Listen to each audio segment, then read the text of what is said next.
Naruto Tsunade is pregnant, I can only grow stronger. Greetings, fellow multiversal adventurers. It's an honor to have you back in this saga that has us all hooked. Official channel statement, this story is 100% epic fiction.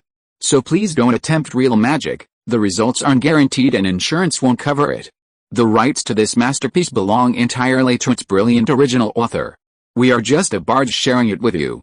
Do you want to keep being part of this amazing community? Join our ninja army of subscribers on YouTube and give this content a like. And for true fans, our Patreon has exclusive ninjutsu waiting for you. Chapter 151 Heading to Mount Mayaboku. The atmosphere at Tsunade's residence instantly became awkward. Xiao Yun scratched his head sheepishly, he had indeed gone a bit too far lately. You stinky men, you only care about your own pleasure and don't care about a woman's life or death. Hyuga Hakuji said irritably. This. Hakuji, won't it affect the baby? Xiao Yun looked at Hyuga Hakuji timidly. No, it won't, but you need to be more restrained in the future, Hyuga Hakuji said, her face flushed. Okay, Xiao Yun nodded, then turned and went into the room. Looking at Tsunade's pale face, Xiao Yun's face was full of guilt, and he gently embraced Tsunade. That night, Tsunade slept very soundly. When the first rays of sunlight streamed into the room in the morning, Tsunade slowly opened her alluring eyes, only to see Xiao Yun gazing at her affectionately. Tsunade, I'm sorry, Xiao Yun looked at Tsunade with remorse. Silly boy, how could I blame you? It was all my own choice. Tsunade gently nestled into Xiao Yun's arms, enjoying the feeling of being enveloped by his intense hormones, a feeling that captivated her. Looking at the soft and gentle Tsunade, Xiao Yun's breathing became heavy again. Yun, I'm fine, come on. Tsunade shyly closed her eyes. Xiao Yun leaned in and kissed Tsunade deeply. After a long while, Tsunade, take good care of yourself during your pregnancy. I can control myself. Xiao Yun cupped Tsunade's face, which was enough to bewitch all beings, and gently stroked her golden hair. Really? I don't believe you at all. I have to test you. Tsunade smiled mischievously, then got up and went to the bathroom, changed into a secretary's uniform, and came out in high heels. Hiss. Xiao Yun's nose was almost bleeding. The black tight-fitting uniform, black stockings, and black high heels perfectly accentuated Tsunade's stunning figure and flawless skin. Add to that her black glasses, and it was breathtaking. Even if Xiao Yun looked at such a beauty every day, he would never get enough. Tsunade, can you please be more careful? Xiao Yun said speechlessly, wiping the blood from his nose with a tissue. Hey, Hokage-sama, your secretary Tsunade Heim wants to discuss the philosophy of life with you. Tsunade's high heels clicked loudly, making Xiao Yun's heart flutter. Tsunade, don't do this. Stop talking nonsense, I want it. Let's get this over with quickly, don't drag it out. But Tsunade. Before Xiao Yun could finish speaking, Tsunade kissed him fiercely, then pushed him down and straddled him. After a long while, Tsunade nestled in Xiao Yun's arms, a satisfied look on her face. Xiao Yun, it's all your fault, making me so obsessed with this. Just then, the doorbell rang. Xiao Yun quickly picked up Tsunade and placed her on the bed. Xiao Yun opened the door, and there stood his secretary, Hyuga Hakuji. Hokage-sama, Rikage-sama and Killer Bee have arrived in Konoha, Hyuga Hakuji said respectfully. After speaking, the woman looked at the disheveled Xiao Yun with a questioning gaze. You two did that again? She insisted. She wanted it, so you gave it to her? Hyuga Hakuji looked at Xiao Yun speechlessly. Konoha Village, Hokage's office. Xiao Yun and Hyuga Hakuji slowly walked in. Killer Bee and the fourth Rikage were already sitting on the sofa in the office. Hokage-sama is really radiant, changing his secretary every few days. He's quite the ladies' man, the fourth Rikage said irritably. Big brother, he's Hokage now, women come and go, isn't that normal? He's probably forgotten what Samu looks like, poor fool, still waiting for her man to come and rescue her in Raichi Cave. Killer Bee's tone was sarcastic. Xiao Yun smiled bitterly, looking helplessly at his two brothers, and said, Rikage-sama, Killer Bee-senpai, how could I forget Samu? If it weren't for her, why would you agree to send ninjas to defend Konoha? Xiao Yun, will always remember this kindness. Yes, Rikage-sama, you've misunderstood the Hokage. Actually, he's been asking where Raichi Cave is. The Hokage has never forgotten Samu. Hyuga Hakuji quickly poured tea for the two. HMPH. The two snorted in unison. Just then, Jiraiya also entered with Yuki, Utakeda, and Naruto Uzumaki, the three Jinchuriki, along with Hataru. Lord Raikage. Yuki immediately knelt on one knee upon seeing the fourth Raikage. Yuki, you're still alive? The Raikage looked at Yuki coldly. I'm sorry, I shouldn't have run away from the village without permission, Yuki said, a look of remorse on her beautiful face. Get up. From today onwards, you will stay on Mount Myaboku and are not allowed to leave without permission, otherwise I will expel you from Raikage village, the Raikage said calmly. Yes, Yuki replied respectfully. Alright, let's not delay, let's go immediately, Jiraiya said, immediately summoning a toad half a person's height. Naruto, when you get to Mount Myaboku, you must diligently practice Sage Mode, understand? Xiao Yun looked at Naruto, his face showing fatherly concern. Yes. Naruto nodded. Jiraiya, I'm afraid I'll have to postpone my training at Mount Myaboku. I want to wait until I've investigated the matter of Ukage village before discussing it, Xiao Yun said to Jiraiya. Okay, Jiraiya said after a moment of silence, be careful. In the back mountains of Konoha, Xiao Yun and the fourth Raikage had a passionate afternoon together. At dusk, the fourth Raikage lay on the ground, panting heavily, his forehead covered in sweat, looking at Xiao Yun in disbelief. He said, I never expected you to grow to this level in such a short time. It's unbelievable. Xiao Yun's growth rate completely exceeded his expectations. Combined with the wood release, lightning release, and that mysterious dragon transformation body, he was now almost on par with him in strength and speed. Of course, if he used his lightning armor to maximize his physical abilities, Xiao Yun would definitely be no match for him. But even so, Xiao Yun was still incredibly formidable. After all, not long ago he was just a Jinan, and now he was on par with him. If you were allowed to develop more cautiously for a while longer, the number of people in the entire ninja world who could defeat him could probably be counted on one hand. At this moment, the Raikage was extremely glad that he had let Samu follow Xiao Yun. By the way, Xiao Yun, how much do you know about Raichi Cave? The fourth Raikage asked curiously. I don't know either. The person who kidnapped Samu said that once I reached cage level strength, she would take me to Raichi Cave. But I haven't seen her yet, and I wonder how Samu is doing now. Xiao Yun shook his head helplessly.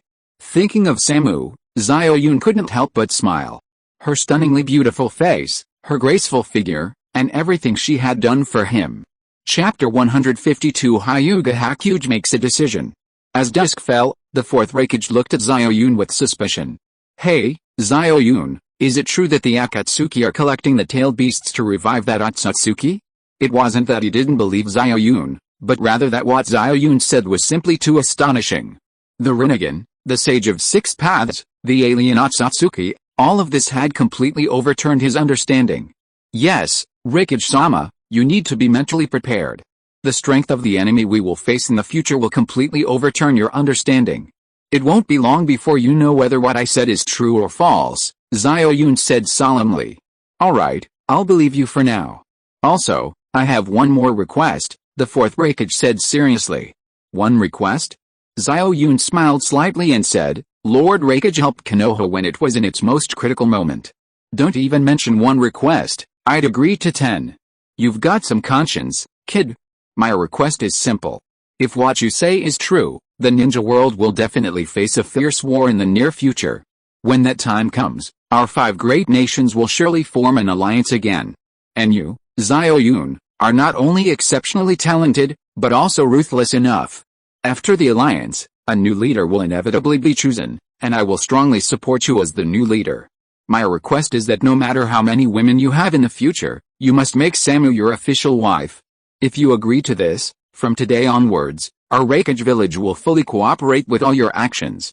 The fourth Raikage said solemnly. This. Lord Raikage, you flatter me. I admit I have some talent, but as for ruthlessness, I dare not accept that. Actually, since becoming Hokage, Tsunade and Hyuga Hakuge have handled everything, big and small. Xiao Yun scratched the back of his head somewhat awkwardly. Is that so? The Raikage's face darkened, a cold glint flashing in his eyes.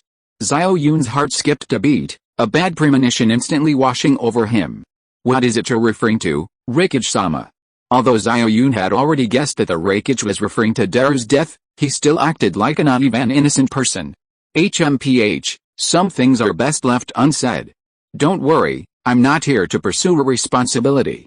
As long as you agree to my request, as long as you agree, I will not only assist you in becoming the new leader, but I will also help you establish a new ninja kingdom. At that time, you will be the king of the ninja world. The fourth Raikage's words were full of temptation. The king of the ninja world? Let's talk about that after we defeat the Otsutsuki. Xiao Yun said indifferently. Not to mention he had no interest in being a king. Even if you were, his rightful wife would always be Tsunade. It wasn't that Samu wasn't good enough, but there's always a first come, first served order. However, he couldn't be too absolute at this point. After all, the Raikage village was a great asset. Having become Hokage, Xiao Yun knew he couldn't always act on his whims. Even if he was unhappy, sometimes he had to endure it. Are you worried about Tsunade? The Raikage asked with a smile. No, I just don't want to use women as bargaining chips. Whether it's Tsunade or Samu, they are both women I deeply love, and they are equally dear to me. How about this? If we establish a ninja kingdom in the future, I'll make you king. You can pass the throne to Samu, and I'll just live off her. Anyway, I already have the reputation of being the strongest kept man in the ninja world, Xiao Yun said with a grin. You, never mind, we'll talk about this later, the fourth Raikage said with a wry smile, looking at the unyielding Xiao Yun. He really couldn't do anything about this guy. 3 days later, the fourth Raikage left Konoha village. Before leaving, he still couldn't forget about Samu, his queen, but Xiao Yun always managed to deflect his pleas. That fourth Raikage is really clueless, Hyuga Hakuji said speechlessly, watching the fourth Raikage's departing figure. Never mind him. By the way, how's Tsunade doing? Xiao Yun hadn't seen Tsunade for 2 days. The reason was simple, Tsunade's pregnancy symptoms had become increasingly severe, and to prevent anything from escalating, the two had to temporarily separate. You have the nerve to say that? I just don't understand, is that kind of thing really that interesting? It's one thing for the Hokage to be unable to control himself, but Tsunade is too. After spending these 2 months together, Hyuga Hakuji was no longer as silent as when she first came to Xiao Yun's side. She could say anything boldly now. Do you want to try? Xiao Yun looked at Hyuga Hakuji's exaggerated chest with a wicked expression. Xiao Yun, you're a bastard. Tsunade is pregnant, and you're flirting with other women. Hyuga Hakuji blushed and ran away, slightly embarrassed and angry. Actually, this wasn't the first time Xiao Yun had joked with her like this, but each time it was just a joke. Hyuga clan. Hyuga Hayashi stared at Hyuga Baiji with a stern face. Baiji, have you and Xiao Yun made any real progress? Hyuga Baiji hesitated. She liked Xiao Yun, but she couldn't overcome the hurdle. Although Xiao Yun had made some suggestive jokes with her, he hadn't taken any further action, only engaging in verbal flirting. In short, Xiao Yun was a man of taste and manners. She couldn't possibly let a woman take the initiative in such a situation, could she? It seems you don't intend to let me break the caged bird seal on Hyuga Niji, is that it? Hyuga Hayashi said coldly. Clan leader, please give me some more time. I will definitely complete the mission. Panic flashed across Hyuga Baiji's beautiful face. Niji's greatest wish was to break the caged bird seal, and she would help him fulfill it no matter what. Fine.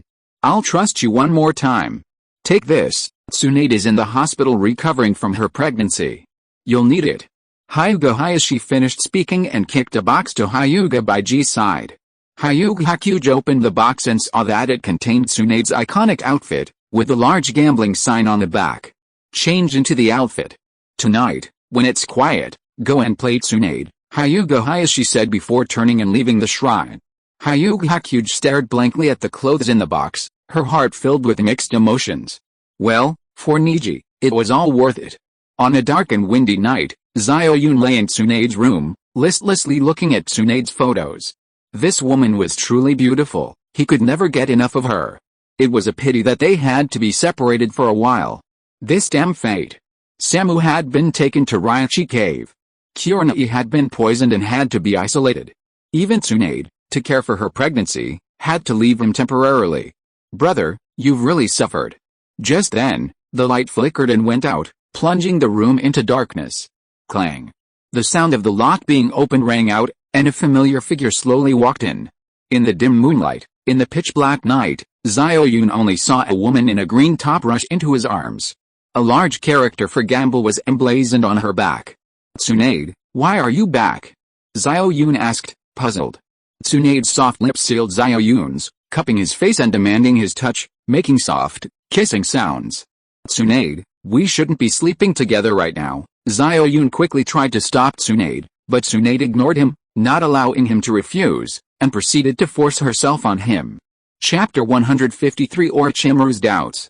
Before dawn, Xiao Yun was already fast asleep. Hyuga Hakuji quietly got dressed. Looking at the sleeping Xiao Yun, and thinking about the madness of the previous night, Hyuga Hakuji's body still trembled slightly. No wonder Tsunade keeps pestering Xiao Yun. This is indeed interesting. Ugh, what am I thinking?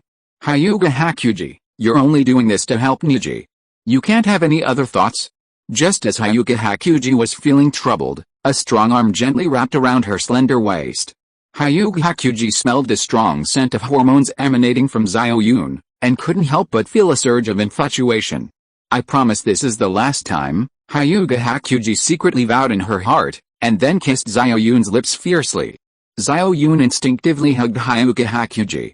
In the morning, before Xiao Yun woke up, Hyuga Hakuji arrived at the Hokage's office. "Good morning, Hakuji." Xiao Yun looked at Hakuji today, and she seemed a little different from usual. Not only was her face rosy and her eyes sparkling, but even her walking posture was different from usual. The key point is that Hyuga Hakuji, who never wears a professional secretary's outfit, is actually wearing one today. Her petite figure, stunning face, and the large, rounded cheeks, combined with a tight-fitting outfit, make her almost as good as Tsunade, if not quite. Of course, there's one thing Tsunade can't match, Hyuga Hakuji. Tsunade is bold in her clothing choices. She used to wear whatever she liked, but now she wears whatever Xiao Yun likes. Hyuga Hakuji, on the other hand, is a little reserved, wearing a professional outfit for the first time, her shyness almost overwhelming. "Hakuji, why are you dressed like this today?" Xiao Yun asked, looking at Hyuga Hakuji with a puzzled expression. "Eh?" Hyuga Hakuji hesitated, her face flushed, inwardly scolding herself. "Silly boy, don't you like professional outfits? Of course, I'm wearing this for you. Oh, by the way, if you have time later, go check on Tsunade for me," Xiao Yun said. "What's wrong with Tsunade-chan?" Hyuga Hakuji asked. Well, last night, Xiao Yun scratched the back of his head sheepishly. Hyuga Hakuji's face instantly turned as red as an apple. It seemed Xiao Yun didn't know that she was the one who shared a bed with him last night. She felt both relieved and a little jealous. "Okay, I'll finish up the documents I have and then go." Hyuga Hakuji naturally understood that Xiao Yun wanted her to check on Tsunade's health, and nodded. Just then, Marino Ibiki, who had been in charge of interrogating Hidden, ran in excitedly. "King Hokage, the interrogation finally has results," Marino Ibiki said excitedly. "Really? What did you find out?" Xiao Yun was overjoyed. This Ukage village was incredibly mysterious, with various curses that were ridiculously powerful. 3 Jonin-level people were able to seriously injure Jiraiya, and Chinese characters had even appeared there. This meant that this Naruto world was very likely to have some connection with China. Whether it was the power of the mysterious curses or the connection with China, Xiao Yun was determined to find out. "Lord Hokage, please proceed to the interrogation room," Marino Ibiki said. "All right." The two then left the Hokage's office. Inside a dark, damp cave, piercing screams echoed for a long time. "Third Hokage, you old beast!" Orochimaru howled in agony on his bed. Although the Reaper Death Seal had only sealed his hands, his body and soul felt as if they were being roasted on fire every day, and the pain was intensifying with each passing day. Even someone as powerful as Orochimaru had contemplated suicide several times. "Lord Orochimaru, if you truly cannot bear it any longer, you may begin the reincarnation ritual now," the bespectacled man beside him said respectfully. "No. Wait a little longer. I made a deal with the 5th Hokage. He has a way to heal my hands. If I take over Sasuke's body now, although it will temporarily relieve the pain, the souls of my hands will still be inside the Shinigami's belly. Even if I can retrieve the souls later, I don't know what kind of impact it will have on my body. I must wait until Sasuke awakens his main Gekkai Sharingan before taking over his body," Orochimaru said, grimacing through the intense pain. You made a deal with the fifth Hokage? Kabuto Yakushi adjusted his glasses, looking at Orochimaru with suspicion. Yes. He has a way to retrieve the souls of my hands from the Shinigami's belly, Orochimaru said through gritted teeth. What? Kabuto Yakushi stared at Orochimaru in disbelief, then asked with a puzzled look, Lord Orochimaru, I think something's fishy about this. Putting aside whether Xiao Yun could actually do it, even if he could, why would he help you? You know, we were planning to destroy Konoha.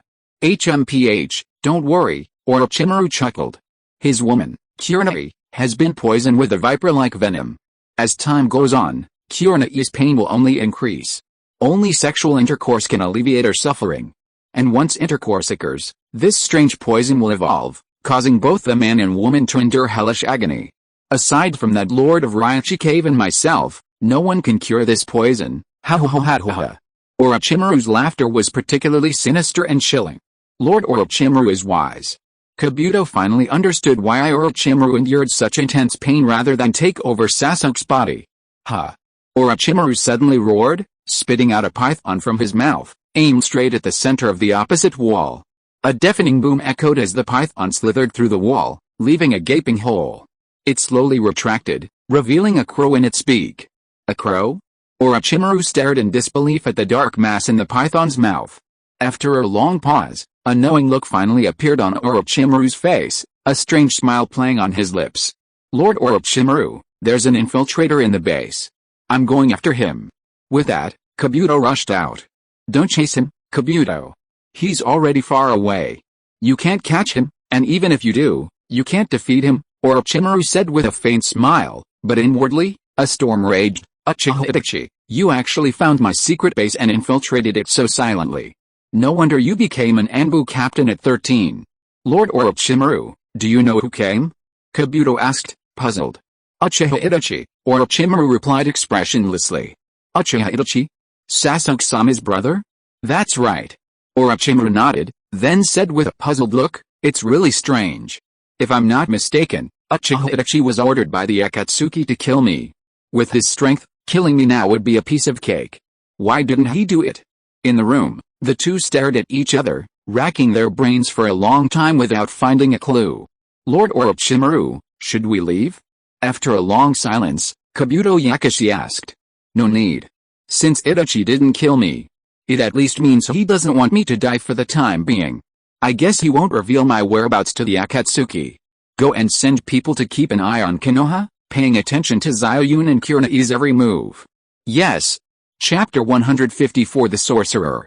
Hidden, glaring at Xiao Yun from Konoha's secret underground base, said, Heretics, one day I will sacrifice you all to the evil god, who will purify your filthy souls with his blood. His eyes flashed with boundless hatred. Baka. How dare you disrespect the Hokage? Marino Ibiki roared, his hands instantly forming hand seals, and the chakra chains binding Hidden emitted an eerie purple light. Ninja art, soul torture technique. Hokage, please hold my head down. We will now enter Hidden's mind space, which contains his memories, Marino Ibiki said to Xiao Yun. Thank you for your hard work, Xiao Yun nodded, placing his hand on Marino Ibiki's head. Suddenly, the scene shifted, and Xiao Yun found himself outside a village, the same Yukage village he had visited before. Hokage, follow me. At that moment, Marino Ibiki appeared before Xiao Yun. Xiao Yun followed behind Ibiki Marino and soon found a young man, who was none other than Hidden. Hey, Hidden, the sacrificial ceremony is about to begin. Why don't you change into clean clothes? Be careful not to anger the evil god and be forever barred from his power. A strangely looking man looked at Hidden with displeasure. Yes, sir. Hidden hurriedly ran home, changed into clean clothes, and then ran towards the center of the village. Xiao Yun and Ibiki Marino quickly followed. They saw the villagers gathered around a huge altar. In the center of the altar was a giant humanoid statue. This statue wore a peculiar mask, covered not only with pictographic symbols representing the basic elements of the world, wind, fire, thunder, lightning, rain, and earth, but also many other strange and incomprehensible patterns. At the base of the statue was a stone tablet, densely covered with inscriptions. Upon closer inspection, Xiao Yun realized the inscriptions were in Chinese characters, exactly the same as those on the sheepskin jewelry I had given him. I am a celestial sorcerer, who has traversed the universe, sweeping across the 8 wastelands in 6 directions, never suffering a defeat. However, the petty villains of the Holy Eye clan, lacking in martial virtue, used the people of Azure Star to coerce me into surrendering. Xiao Yun carefully read the contents of the stone tablet. The content roughly described how the celestial sorcerer was coerced, but was later killed by the celestial sorcerer himself. He was also seriously injured, and used special magic to arrive in this plane, where he established his own power. Celestial sorcerer? Holy Eye clan? People of Azure Star? Countless questions arose in Xiao Yun's mind, and his interest in Tangying village grew stronger. Xiao Yun, look! Marino Ibiki suddenly pointed at the altar and exclaimed loudly. Xiao Yun looked over and saw everyone in Tangying village surrounding the altar, holding hands and starting to circle, muttering something mysteriously. After circling 3 times to the left and 3 times to the right, everyone suddenly knelt down, kowtowing repeatedly to the statue, each one more forceful than the last, until their heads were all bleeding. A moment later, lightning flashed and thunder roared, accompanied by a fierce wind. The statue's stone eyes suddenly turned an eerie purple, shooting beams of purple light at the crowd. Xiao Yun was horrified. It was so similar to his own purple eyes. The light beams were exactly the same. How could this be? The beams of purple light entered the bodies of the crowd. Some died instantly from vomiting blood, while others experienced a surge in power, becoming incredibly strong. Xiao Yun and Marino Ibiki stared at this scene in disbelief. It was simply unbelievable. Yoshi, I've obtained the healing curse. Yoshi, I've obtained the weakness curse. Yoshi, I've obtained the amplification curse. Baka, I've obtained the nourishing curse. In a corner, Hidden stared incredulously at his hands. Thank you, Lord Jiashin, I've actually obtained the blood curse. Hidden kowtowed repeatedly to the statue. After everyone dispersed, Hidden looked at his companion. Suddenly, a wicked glint appeared on his face. He pulled out a kunai and lightly sliced his companion's skin. A drop of blood flowed onto the kunai, which Hidden licked with utter malice. Hidden, what are you doing? His companion glared angrily at him. Of course, I'm sacrificing you to the evil god.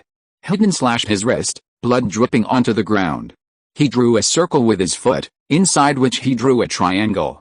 Thud. Hidden suddenly pierced his own heart with a kunai. Almost simultaneously, his companion clutched his heart and collapsed, eyes wide open. After a brief struggle, he breathed his last.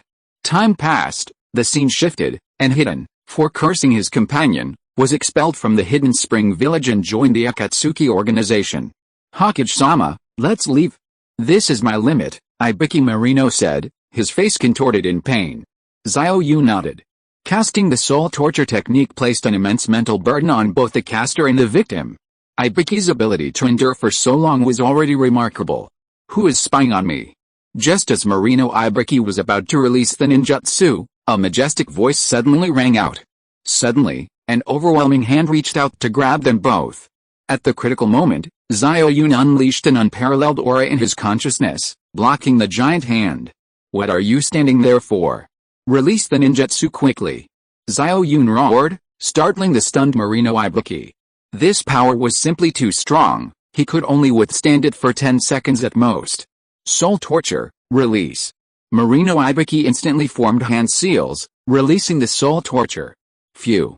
Their consciousness returned to their bodies, but cold sweat poured down their backs. The voice just now seemed to come from a celestial being from the heavens, and the giant hand seemed like the hand of the Buddha who had subdued the Monkey King. Faced with his power, the two seemed less than ants. Fortunately, at the last moment, Xiao Yun pulled Marino Ibiki back to reality. That was close. Marino Ibiki plopped down on the ground. If it weren't for Xiao Yun, his consciousness would have vanished, and he would likely have become a living dead from now on. What happened? A gentle voice sounded from behind them. Xiao Yun turned his head with difficulty and saw Tsunade and Hyuga Hakuge standing behind him. Tsunade, Hakuge, eh? Xiao Yun suddenly closed his eyes and collapsed. Chapter 155. A petition written in blood by 10,000 people. Time flies in Konoha village. The Hokage, who used to patrol the village daily, hasn't appeared for the past 2 months. This has led the villagers to believe their Hokage is spending his days farming and neglecting state affairs and training. Not only Tsunade, but also Kurenai and Hyuga Hakuge have become targets of public criticism. After all, The battle between Xiao Yun and Rock Lee was incredibly sensational. Even though the Konoha leadership tried to suppress the news, the details of the battle were leaked. The rumors spread, becoming increasingly exaggerated. Now, everyone in Konoha firmly believes that Xiao Yun is the reincarnation of the first Hokage and will surely lead Konoha back to the top of the ninja world, restoring its unparalleled glory. But now that Xiao Yun is indulging in pleasure, how can the people not be angry? Tsunade, she's pregnant and doesn't even take good care of herself. All she does is seduce the Hokage all day long. It's not just Tsunade who's seducing the Hokage. Look at Hyuga Hakuge from the Hyuga clan. That vixen-like charm, even a 90-year-old would be aroused, let alone the Hokage who's in his prime. Yeah, and that Kurenai too. I saw her at the hospital the other day. Her face was so red it was practically dripping with water. She's obviously been seducing the Hokage a lot. They say the Hyuga clan's young lady hasn't even left the mountain yet. If we add her to that, our Hokage will be drained dry sooner or later. Several of Konoha's most beautiful women have been ruined by Xiao Yun. Even the Hokage shouldn't do this, right? He should at least leave some for others. Hell, you're overthinking it. Even without Xiao Yun, those women wouldn't be yours to choose from. Left Haiwan-teng, how dare you talk like that? Don't think I don't know. Last night you were doing that with Tsunade-sama's photos in bed, weren't you? Come on, tell everyone about that multi-million-dollar project you discussed last night. Stop talking nonsense, right Haiwan-teng? Don't think I won't beat you up just because I call you brother. Stop, bastards. We must stop these women from continuing to harm the Hokage. I suggest we immediately submit a petition with 10,000 signatures, demanding that these women stay away from the Hokage, at least not spend 23 out of 24 hours a day plowing in the fields. Agreed. Agreed +1 agreed +2. Agreed +10086 as the saying goes, commoners always have a lot of trouble, and this perfectly describes these old folks who haven't had a few days of peace. They spread the story of Xiao Yun's indulgence in women and neglect of cultivation for politics far and wide, even reaching other villages, and the rumors got more and more outrageous. There were even rumors that Xiao Yun had been killed by several women, and when he was put into the coffin, he was so thin he was skin and bones, a 1.8-meter tall young man weighing less than 100 pounds. So, sometimes, rulers throughout history were truly forced into controlling public opinion. In reality, Xiao Yun wasn't indulging in the company of women. Since his battle with that mysterious person in Marino Ibaraki's mental space, he had actually been in a coma for the past 2 months. Even with the meticulous care of several women, he had lost even more weight than before. I'll go for a walk in the village, Xiao Yun said with difficulty, getting out of bed. How can you do that? You're so weak right now. You need to rest properly, Tsunade said, looking at Xiao Yun with immense heartache. Yes, Hokage-sama, you don't need to pay attention to those boring villagers, they're completely out of their minds. Hyuga Haku suddenly covered her mouth and ran to the bathroom, vomiting repeatedly. Tsunade, what's wrong with Haku? Xiao Yun asked weakly. You said that, but these past 2 months, they've taken care of you day and night, probably exhausting themselves. You should thank them properly, Tsunade said, her face full of gratitude. Xiao Yun nodded, intending to get out of bed and walk around, but before he could take a single step, his body went limp and he collapsed to the ground. Just then, a commotion arose at the hospital entrance. Looking out the window, Xiao Yun saw the villagers holding 2 white banners, the words on which seemed to be written in blood. The people of Konoha begged the Hokage not to be obsessed with beautiful women. Beauty is a curse, stay away from the Hokage. In the end, under pressure from the people, the Konoha leadership, through the 2 highly respected figures, Midokado Hamura and Udatane Kaharu, assured the villagers that the Hokage would stay away from beautiful women and focus on politics and training. Only then did the villagers quiet down. Time flies. 3 months passed in the blink of an eye, and Xiao Yun had fully recovered. As the saying goes, fortune and misfortune are intertwined. Although Xiao Yun had been in a coma for 2 months, his mental strength seemed to have reached an incredibly terrifying level during this time. Moreover, what shocked Xiao Yun most was that his purple-blue eyes had merged with a Mangekyo Sharingan given to him by Uchiha Itachi. Not only did his perception surpass that of the Hyuga clan's Byakugan, but he also awakened a special ability, space-time swapping. Specifically, he could exchange positions with an object, but the preparation time for activation was too long, making it impractical for combat at present. Of course, the ability of his purple-blue eyes to emit beams of light not only remained but was greatly enhanced. Unfortunately, the special abilities of these main Gekkai Sharingan had not yet awakened, which Xiao Yun found somewhat regrettable. Of course, what frustrated Xiao Yun most was that his private life had been under close scrutiny during this period. The rule stipulated that Xiao Yun could only meet with a Hokage, Tsunade, once a week, and the meeting could not exceed 3 hours. Furthermore, his secretary, Hyuga Hakuge, had been replaced by Shikamaru. These commoners are really pathetic.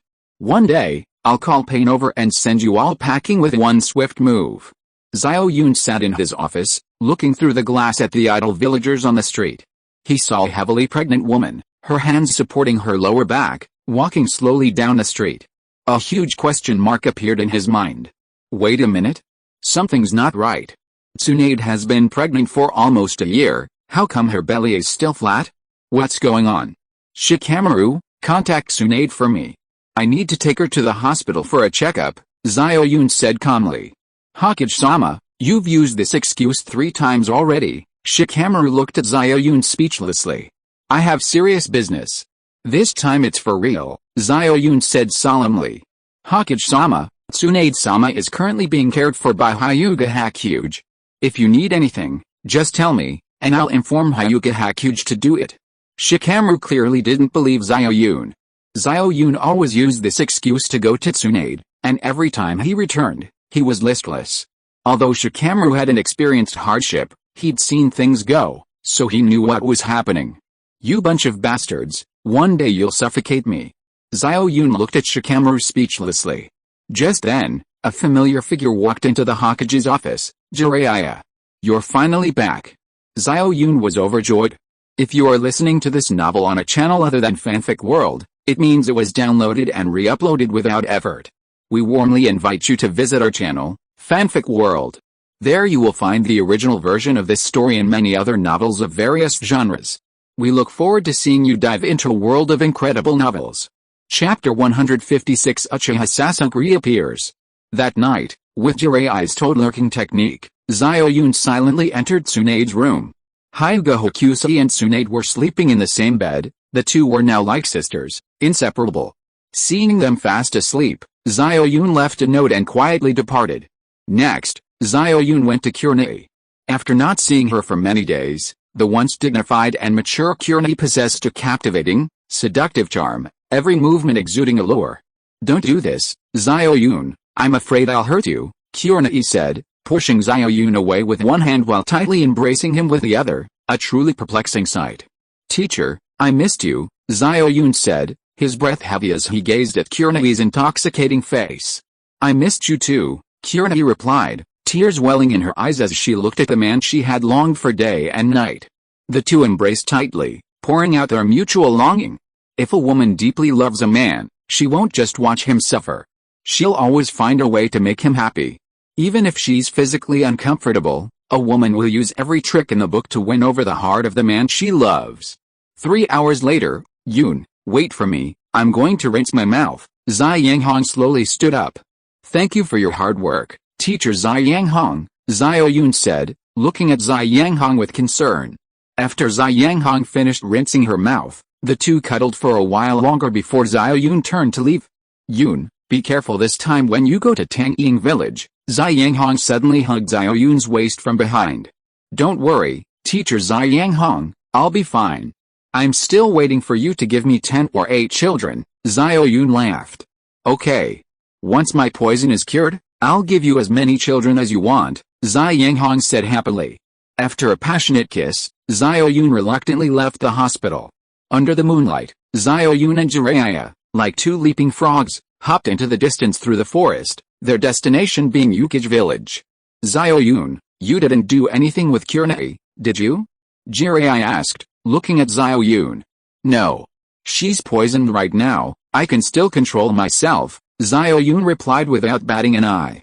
Then what was that scream you let out just now? Jiraiya asked, puzzled. You know, all women are the same, they like to pinch people for no reason. Haven't you seen Tsunade pinch me? Kurenai likes to pinch me too, Xiao Yun said after a moment's thought. Wait?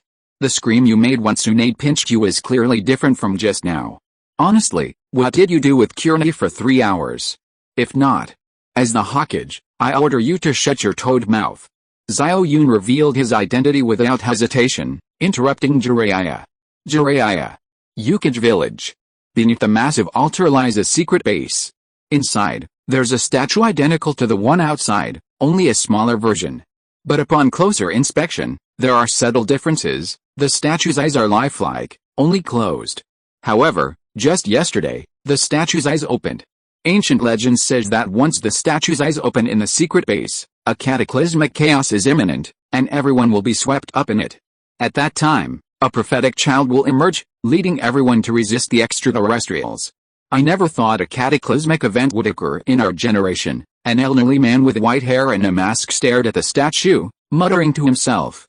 It's a pity that the only person in the village who awakened the prophetic curse was killed by that guy hidden, otherwise we could have known in advance who the prophetic child was. A woman's voice, as beautiful as heavenly music, rang out. Although she wore a mask, her voice revealed her to be that of an unparalleled beauty. Inside the secret base, everyone fell silent. According to the rules passed down in Yukage Village, once a calamity befalls, everyone must unconditionally assist the child of prophecy to avert the disaster. Furthermore, anyone who gains a cursed ability is forbidden from leaving the village, or they will lose it. Elder, why didn't Hidden lose his cursed ability after leaving the village? A woman's questioning voice rang out. I don't know either. The white-haired elder shook his head, then said, Mahime, you are the best ninja in the village in both ninjutsu and taijutsu. From today onwards, you will be responsible for finding the child of prophecy. Elder, what are the characteristics of a child of prophecy? The woman called Mahime asked. Well, I don't know either, the elder said with a wry smile. Since he's the child of prophecy, he must be extraordinary. You can keep an eye on the rising stars of the ninja world. Set off tomorrow.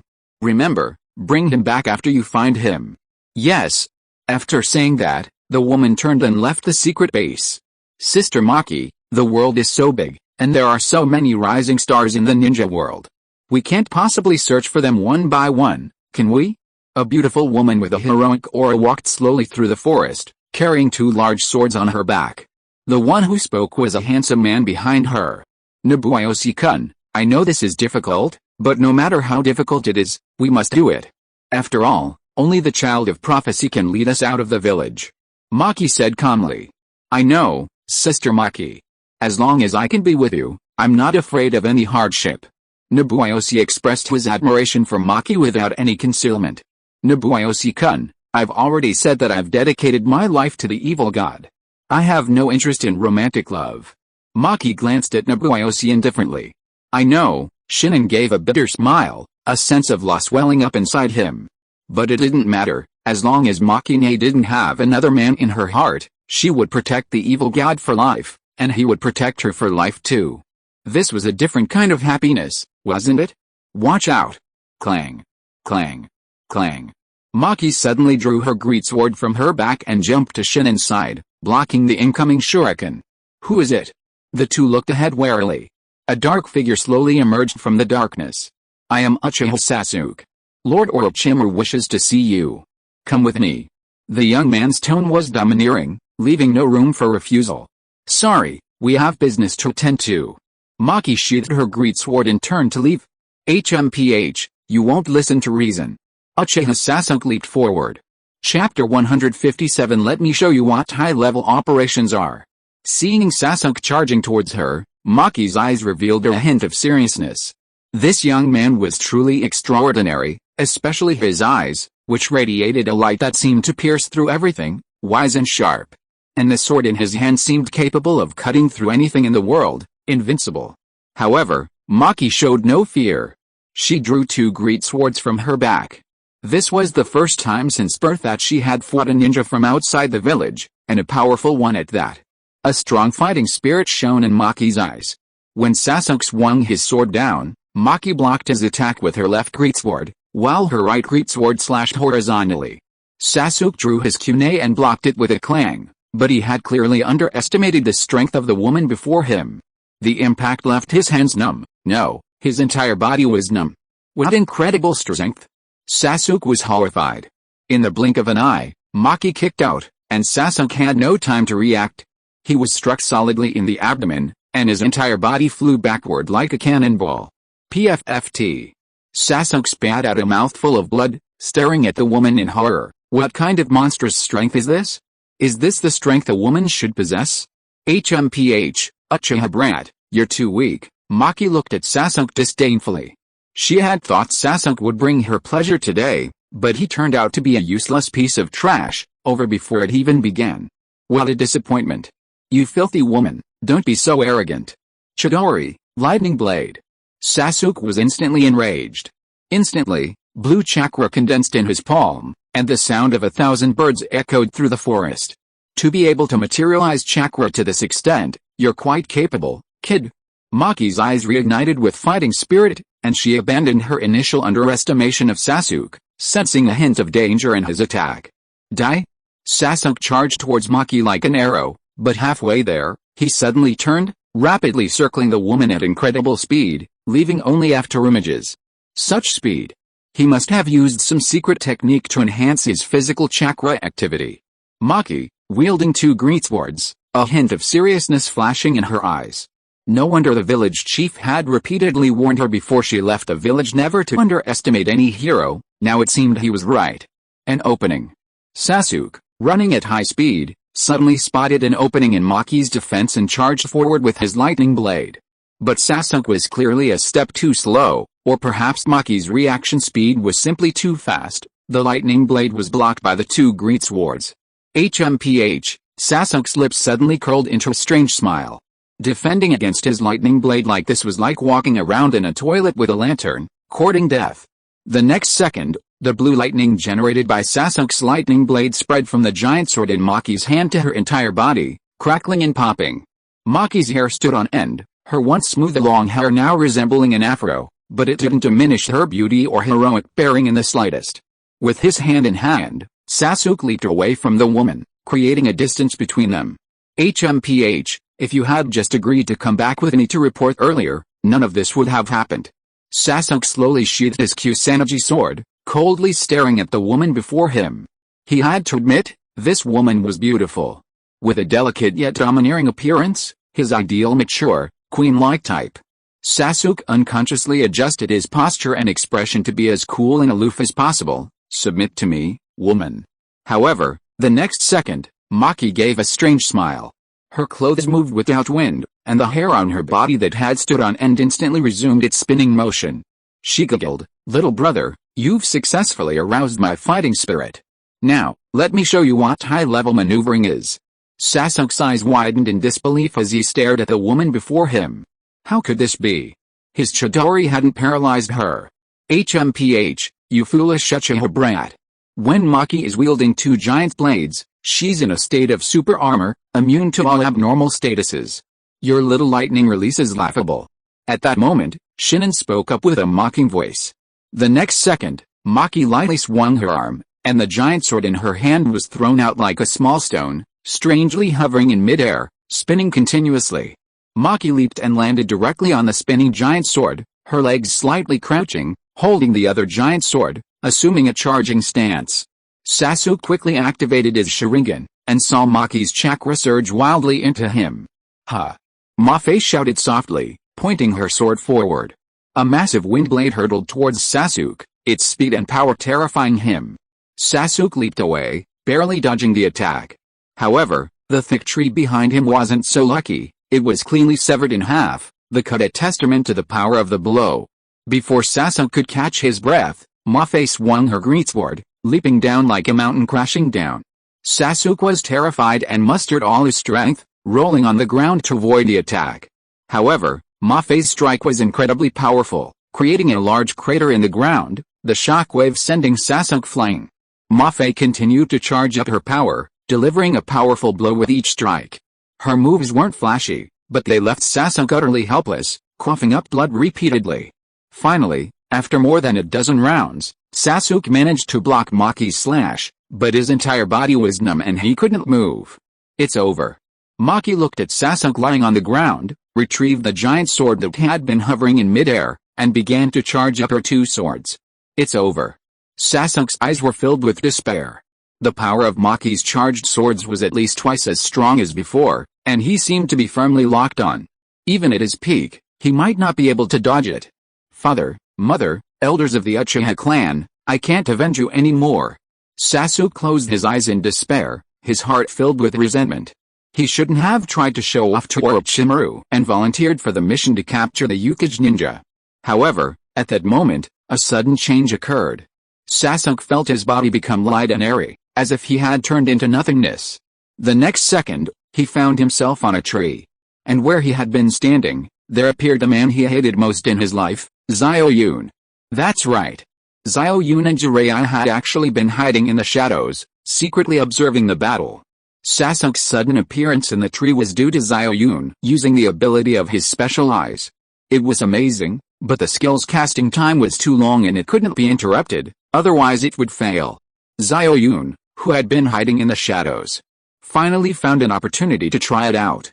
The move was indeed effective, but unfortunately, it couldn't be used instantly. Chapter 158 A Fair Match. Seeing Xiao Yun appear, Ma Fei, who had been gathering her strength, sneered inwardly, my accomplice has finally shown himself.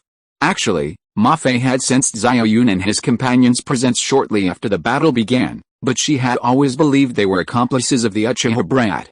That's why she held back her final attack, intending to lure them out. Looking at the woman before him, Xiao Yun thought of a female hero from a popular MOBA mobile game. Her design, appearance, and especially her line, "Let me show you what high-level gameplay is," made him feel like he'd been transported to the world of King of Glory. You coward, you've finally shown yourself.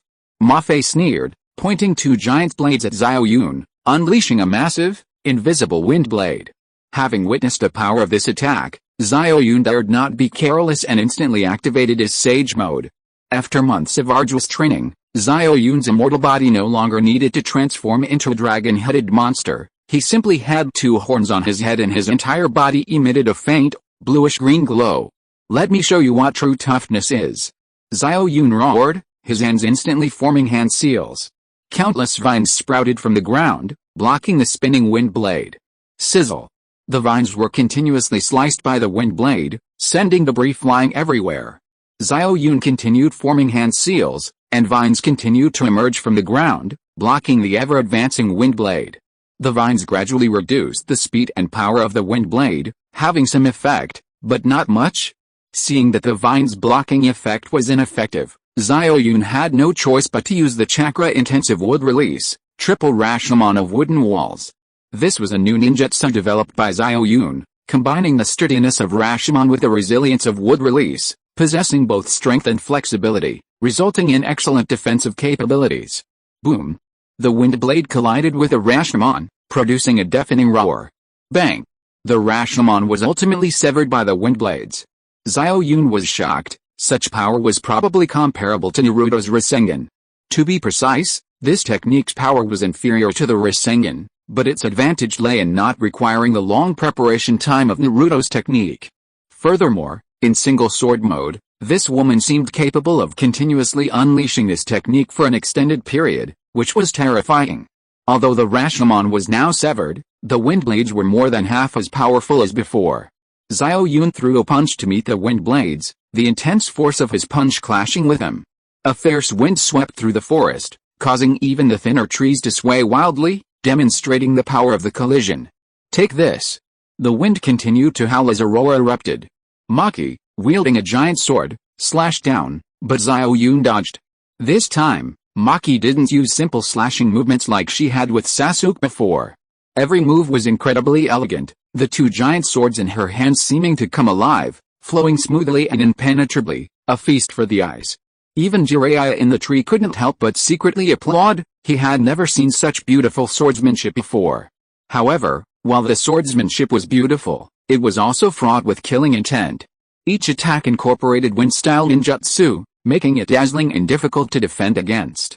Sasuke watched with trepidation and a touch of embarrassment. Damn it, this woman was just toying with me, not using her full strength at all. How infuriating. Sasuke angrily slammed his fist into the tree trunk, muttering to himself, she actually looked down on me, not using her full strength against me, how despicable. Sasuke, If she used her full strength, how long could you last? Jiraiya asked mockingly, watching Sasuke from the side. Sasuke's face froze for a moment. She had a point, this woman's strength was far beyond his capabilities. If she used her full power, he'd probably be instantly killed. None of your business. Uchiha Sasuke was arrogant, though he couldn't win, he wouldn't back down verbally. Jiraiya chuckled, too lazy to argue, and turned his gaze to the battlefield. Even in Sage mode, Xiao Yun seemed powerless against Maki's attacks. He wanted to use Wood Release but didn't have time to form Hand Seals. Lightning Release seemed completely ineffective against her. Moreover, she seemed to be in an automatic fighting state, almost flawless in both attack and defense. This scene was strikingly similar to Rock Lee using Ultra Instinct while drunk. Every attack Xiao Yun launched was skillfully neutralized, and each of her strikes carried a wind release effect. No matter how Xiao Yun defended, he would inevitably suffer some injury. Over time, Xiao Yun was covered in wounds. Fortunately, the Sage mode's regenerative abilities were terrifying. These superficial injuries were nothing to him. The immense pressure forced Xiao Yun to activate the Eight Gates formation. A blue-green aura instantly enveloped his entire body, increasing his power several times over. Ha! Xiao Yun roared, seizing an opening in Ma Fei's defenses and unleashing a punch. Ma Fei was shocked. The punch was incredibly powerful. She quickly blocked it with her greatsword. Bang! Xiao Yun's fist slammed into the back of the greatsword, producing a deafening roar. Neither would yield, and they faced off. The powerful air currents created a crater in the ground. Their eyes met, both inwardly astonished. Both Xiao Yun and Ma Fei were amazed by the other's strength at such a young age. It was truly admirable. Especially Xiao Yun, a man with a system and numerous fortuitous encounters along the way, had only achieved his current strength. Yet this woman before him could match him with just 2 great swords and brute force. It was truly astonishing. In truth, what Xiao Yun didn't know was that Ma Fei was also experiencing a storm of emotions. She was a woman with a special bloodline limit and had cultivated a unique taijutsu. This young man could fight her to a standstill. The ninja world was indeed full of stronger individuals. You've successfully ignited my greatest fighting spirit. Ma Fei's eyes gleamed with increasing excitement. No one had ever been able to fight her to this extent. With that, Ma Fei leaned forward, exerting all her strength. Xiao Yun suddenly felt the pressure increase dramatically. Such monstrous strength was no match for his Tsunade. Xiao Yun wasn't about to be outdone. He also leaned forward, giving it his all. For a moment, their faces were almost touching. Smack! Looking at such a stunning beauty, Xiao Yun's pent-up desire exploded, and he couldn't resist kissing Ma Fei. Chapter 159 The Desperate Princess Ma. The atmosphere was incredibly awkward. Ma Fei was completely stunned, her bright eyes staring incredulously at the lewd man before her, then her eyes blazed with boundless rage. I'll knock your mother's ass. Nobuyoshi, who had been watching from the sidelines, roared in fury. The woman he considered the most sacred had been defiled. He grabbed his short blade and slashed at Xiao Yun. Fortunately, Jiraiya intervened in time, his white hair instantly lengthening and wrapping around Nobuyoshi. Beast! Sasuke also glared angrily at Xiao Yun. For the first time in his life, he had felt a stirring of attraction towards a woman, only to be kissed lightly in front of him by Xiao Yun. Young lady, I don't usually kiss people casually unless I can't resist. I'm sorry, you're just too beautiful, Xiao Yun said with a smug grin, looking at the woman before him. Xiao Yun wasn't lying. The woman before him was truly beautiful, no exaggeration to say she was a celestial being descended to earth. Her incredibly alluring face was mixed with an unparalleled heroic spirit, her figure comparable to Tsunade yet brimming with explosive power, truly a rare gem. Xiao Yun's reason for stealing a kiss from her actually had another purpose. He realized he was no match for her strength, and without using some special methods, he really couldn't defeat her. Of course, this was just a pure contest of strength. If Xiao Yun went all out, the outcome was uncertain. After all, he possessed those mysterious eyes. During their confrontation, if he had simply unleashed that mysterious purple light, it would most likely have killed this woman.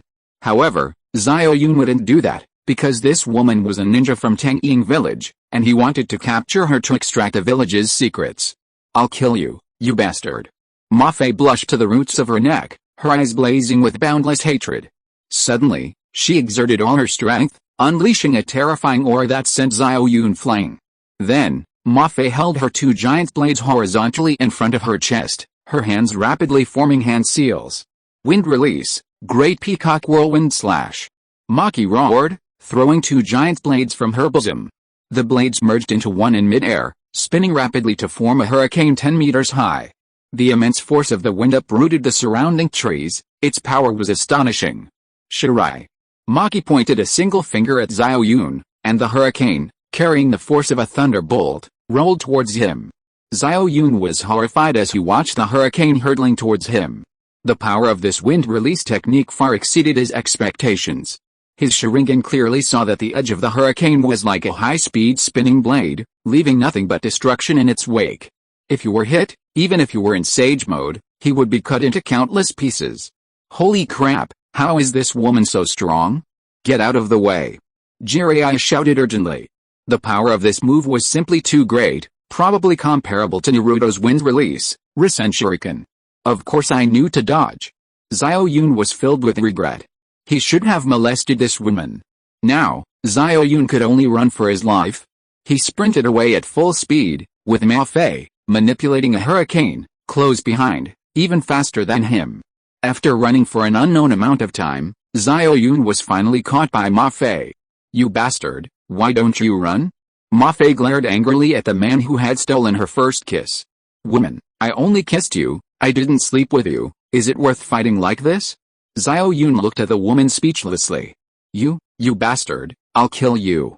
Ma-Fei trembled with rage. If I'm not mistaken, this is probably your first kiss, isn't it? Girl, I advise you to calm down. You don't want to kill the man you shared your passionate first kiss with, do you? Listen to me, withdraw your wind release technique. We can have a deeper discussion about other ways of kissing. To be honest, this is also my first time kissing a woman. Xiao Yun's lewd expression grew increasingly pronounced. Ma-Fei trembled even more violently, making Xiao Yun dizzy. He looked down at his hands, realizing he couldn't control them. I'll kill you. Ma-Fei was so enraged that tears streamed down her face. With a roar, the hurricane struck Xiao Yun again, but this time, its power was not as great as before. It was unclear whether the power of the technique had diminished with time, or whether Ma-Fei's control over the technique had weakened due to her anger. In any case, Xiao Yun had achieved his goal. Even so, its power was still not to be underestimated, and it could still threaten Xiao Yun's life. True several thousand hands. Xiao Yun roared, and a 5-meter-tall Buddha statue appeared behind him, with countless hands behind it, its power immense and terrifying. Since being severely injured and unconscious by that mysterious giant hand, Xiao Yun's mental strength had been unprecedentedly enhanced. To his surprise, this improvement in mental strength had a powerful amplifying effect on his wood release chakra. Shortly before setting off, with the help of the system, Xiao Yun finally evolved his wood release chakra to the 4th stage, and had the initial strength to use the true several thousand hands. Of course, compared to the first Hokage, Xiao Yun's true several thousand hands was still insignificant, but it was also far superior to the weakened version of the true ball 10 hands from before. Boom. Boom. Boom. Standing on the Buddha statue, Xiao Yun pointed forward with one hand, and countless wooden hands smashed towards the hurricane. The wooden hands at the front were instantly sliced into pieces. Xiao Yun's eyes narrowed slightly. It seems he had underestimated the power of this move. But it doesn't matter, I don't believe this hurricane can maintain this state forever. Let's go again. Xiao Yun's eyes blazed with fighting spirit as countless wooden hands rained down upon him. This guy's fierce. Ma-Fei's heart was also filled with shock. She seemed to have seen a record of this technique in the library of Yukage village. Ah, I remember now, this is the first Hokage's true several thousand hands. Ma-Fei finally remembered, never expecting to encounter such a powerful opponent so soon after leaving the village. What a bastard. Ma-Fei's fighting spirit was ignited, and with a sharp shout, she swung her fists through the air, the sound of air being torn apart echoing. Xiao Yun, with his purple Sharingan activated, saw it clearly. Countless extremely compressed air waves were attacking him, somewhat similar to Rock Lee's morning peacock technique. What a strong woman. If Xiao Yun hadn't had a series of fortuitous encounters, he really wouldn't be her match. Left with no other choice, Xiao Yun had to withdraw some of his wooden hands to block the airwaves. Just then, Jiraiya and Sasuke finally arrived. their shock at the scene before them beyond words. Sasuke, in particular, was initially somewhat resentful.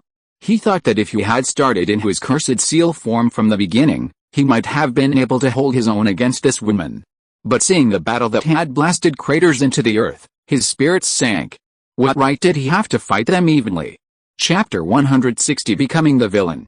After a long while, the hurricane subsided, and the Buddha statue behind Xiao Yun could no longer hold on, crumbling into fragments. But their attack continued, a pure physical duel. The two seemed completely absorbed in the battle, as if they had entered a state of self-forgetfulness. Ma Fei's physical techniques were like a fairy's dance, flowing smoothly, yet each move contained immense power. Xiao Yun's techniques were expansive and powerful, possessing a force that could swallow mountains and rivers. An uninformed observer might mistake them for a couple dancing.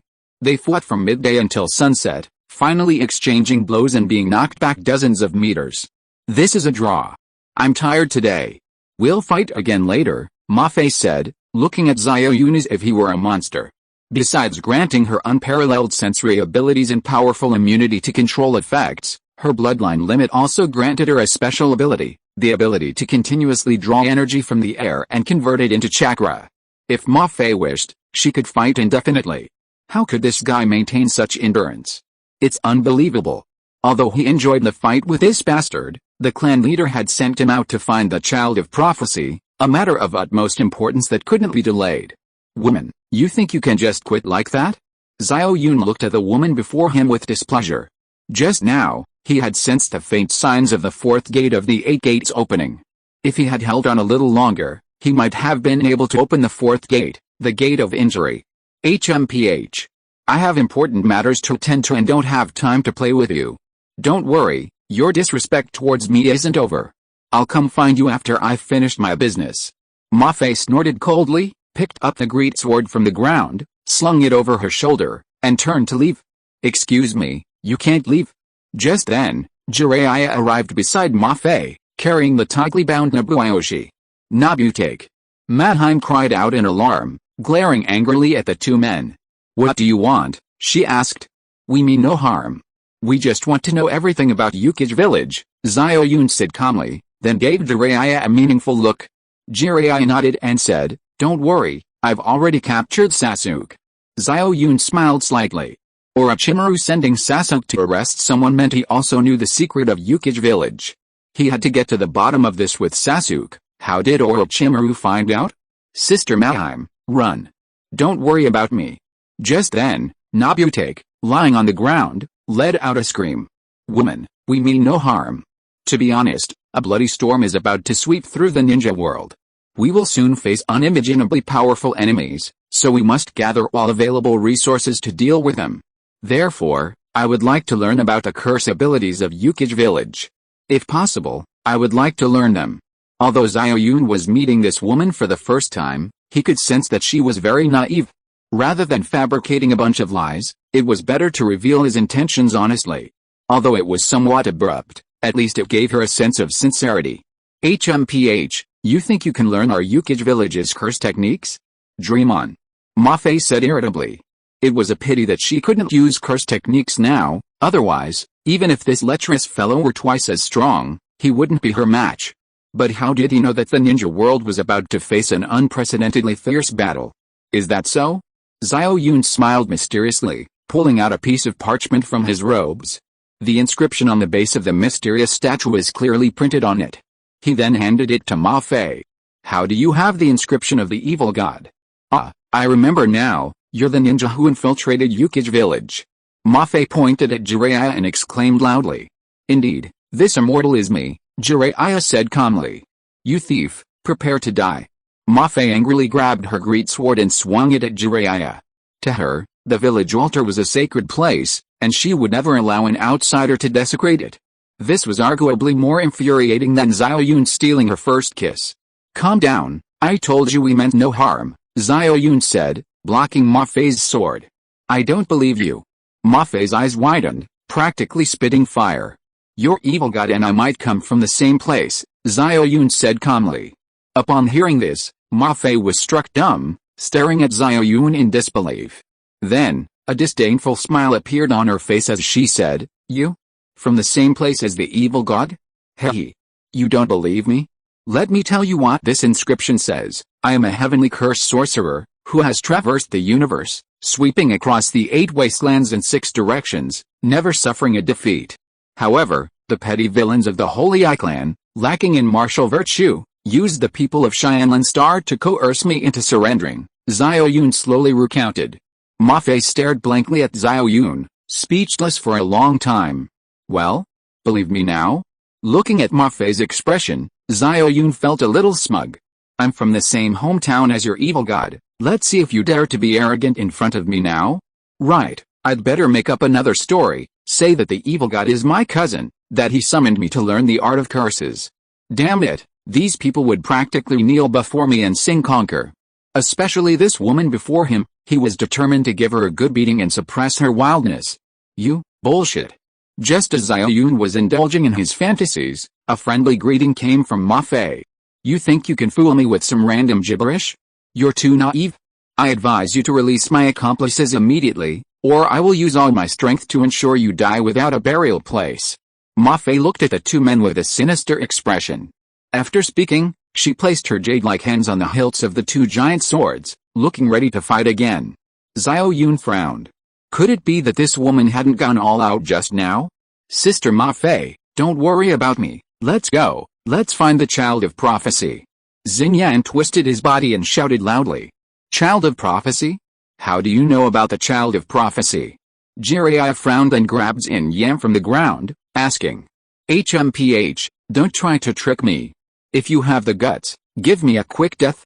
Xin Yan was not afraid at all and glared angrily.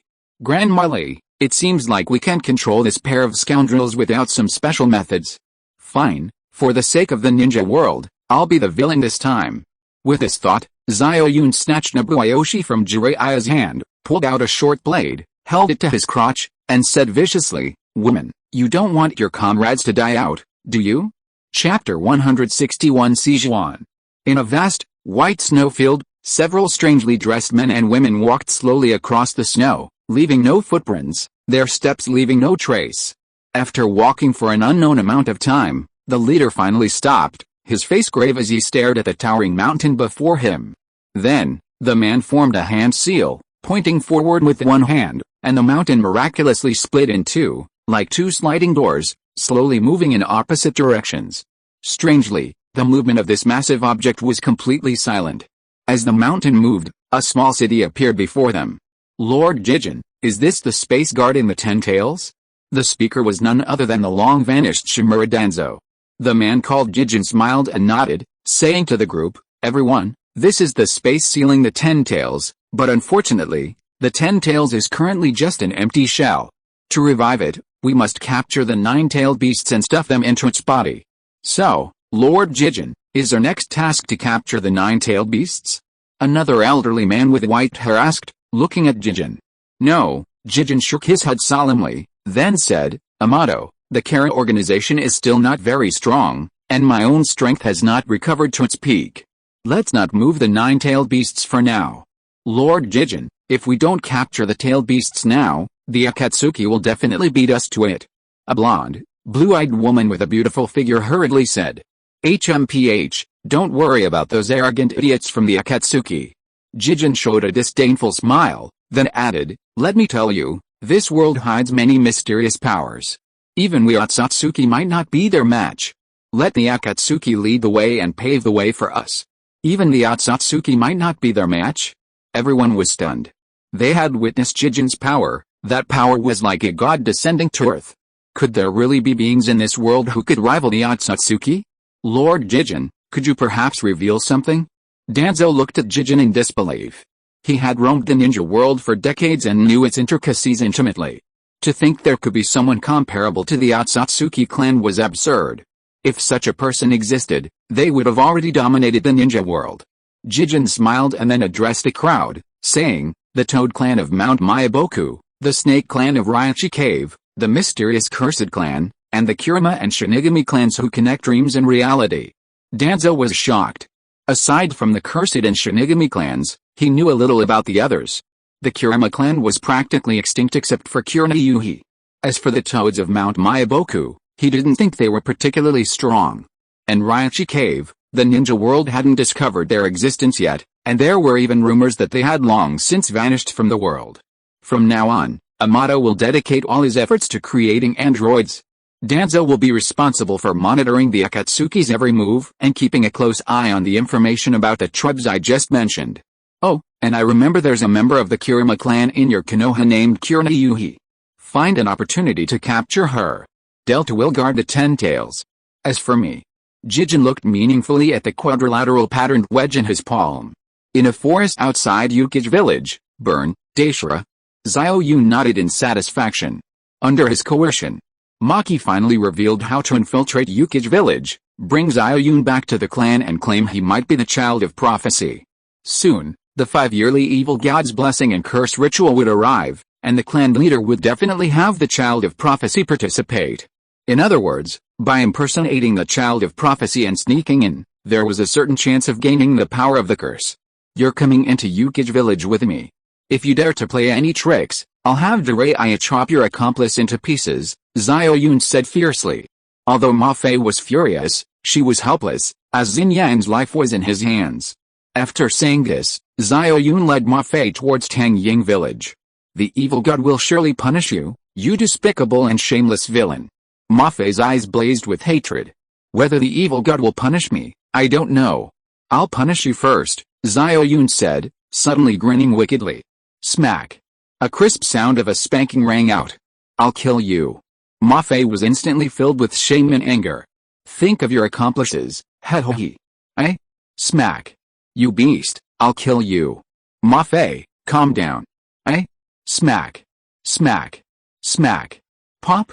Along the way, the two chased each other, and in less than a day, they finally arrived at Tang Ying village.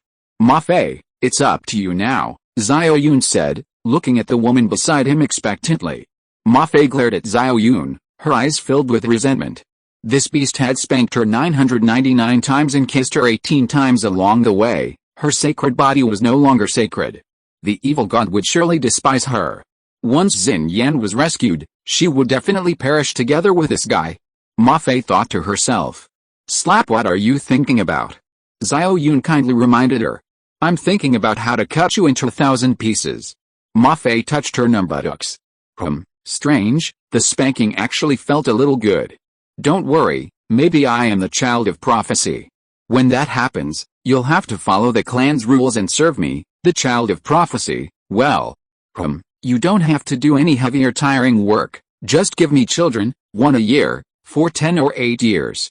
Xiao Yun chuckled, his face full of lewdness. Dream on. The evil god would never let someone as despicable as you become the child of prophecy. Ma Fei sneered, but inwardly she was filled with unease. The clan chief had said that the child of prophecy was extraordinary, someone with unparalleled talent. This young man before her was so strong, yet he was on par with her. She, on the other hand, possessed a top-tier bloodline limit. Perhaps there really was a chance it was him. Thinking this, Ma Fei shook her head violently. No, it couldn't be him. If it were him, the entire village would have to obey his orders unconditionally. This guy loved spanking, he'd probably spank her every day. She'd rather die. Just as Ma Fei was lost in thought, a masked man approached. Sister Ma Fei, why are you back? A gruff voice called out. Quickly report to the clan chief that I found a beast who might be the child of prophecy. Ma Fei glared at Xiao Yun. Slap. 1001. Chapter 162 Under Control. In the Hokage's office in Konoha Village, as time went by, Konoha Village was gradually getting back on track. Recently, the village had absorbed many rogue ninja, their strength increasing day by day, which exhausted Shikamaru, the Hokage's secretary. Processing the political review documents for these ninjas was a massive workload every day. Just as he was overwhelmed, the communication scroll that had been on the Hokage's desk suddenly flashed with a dazzling light. Shikamaru remembered Xiao Yun's instructions before leaving. As soon as the scroll lit up, immediately hand it to Tsunade.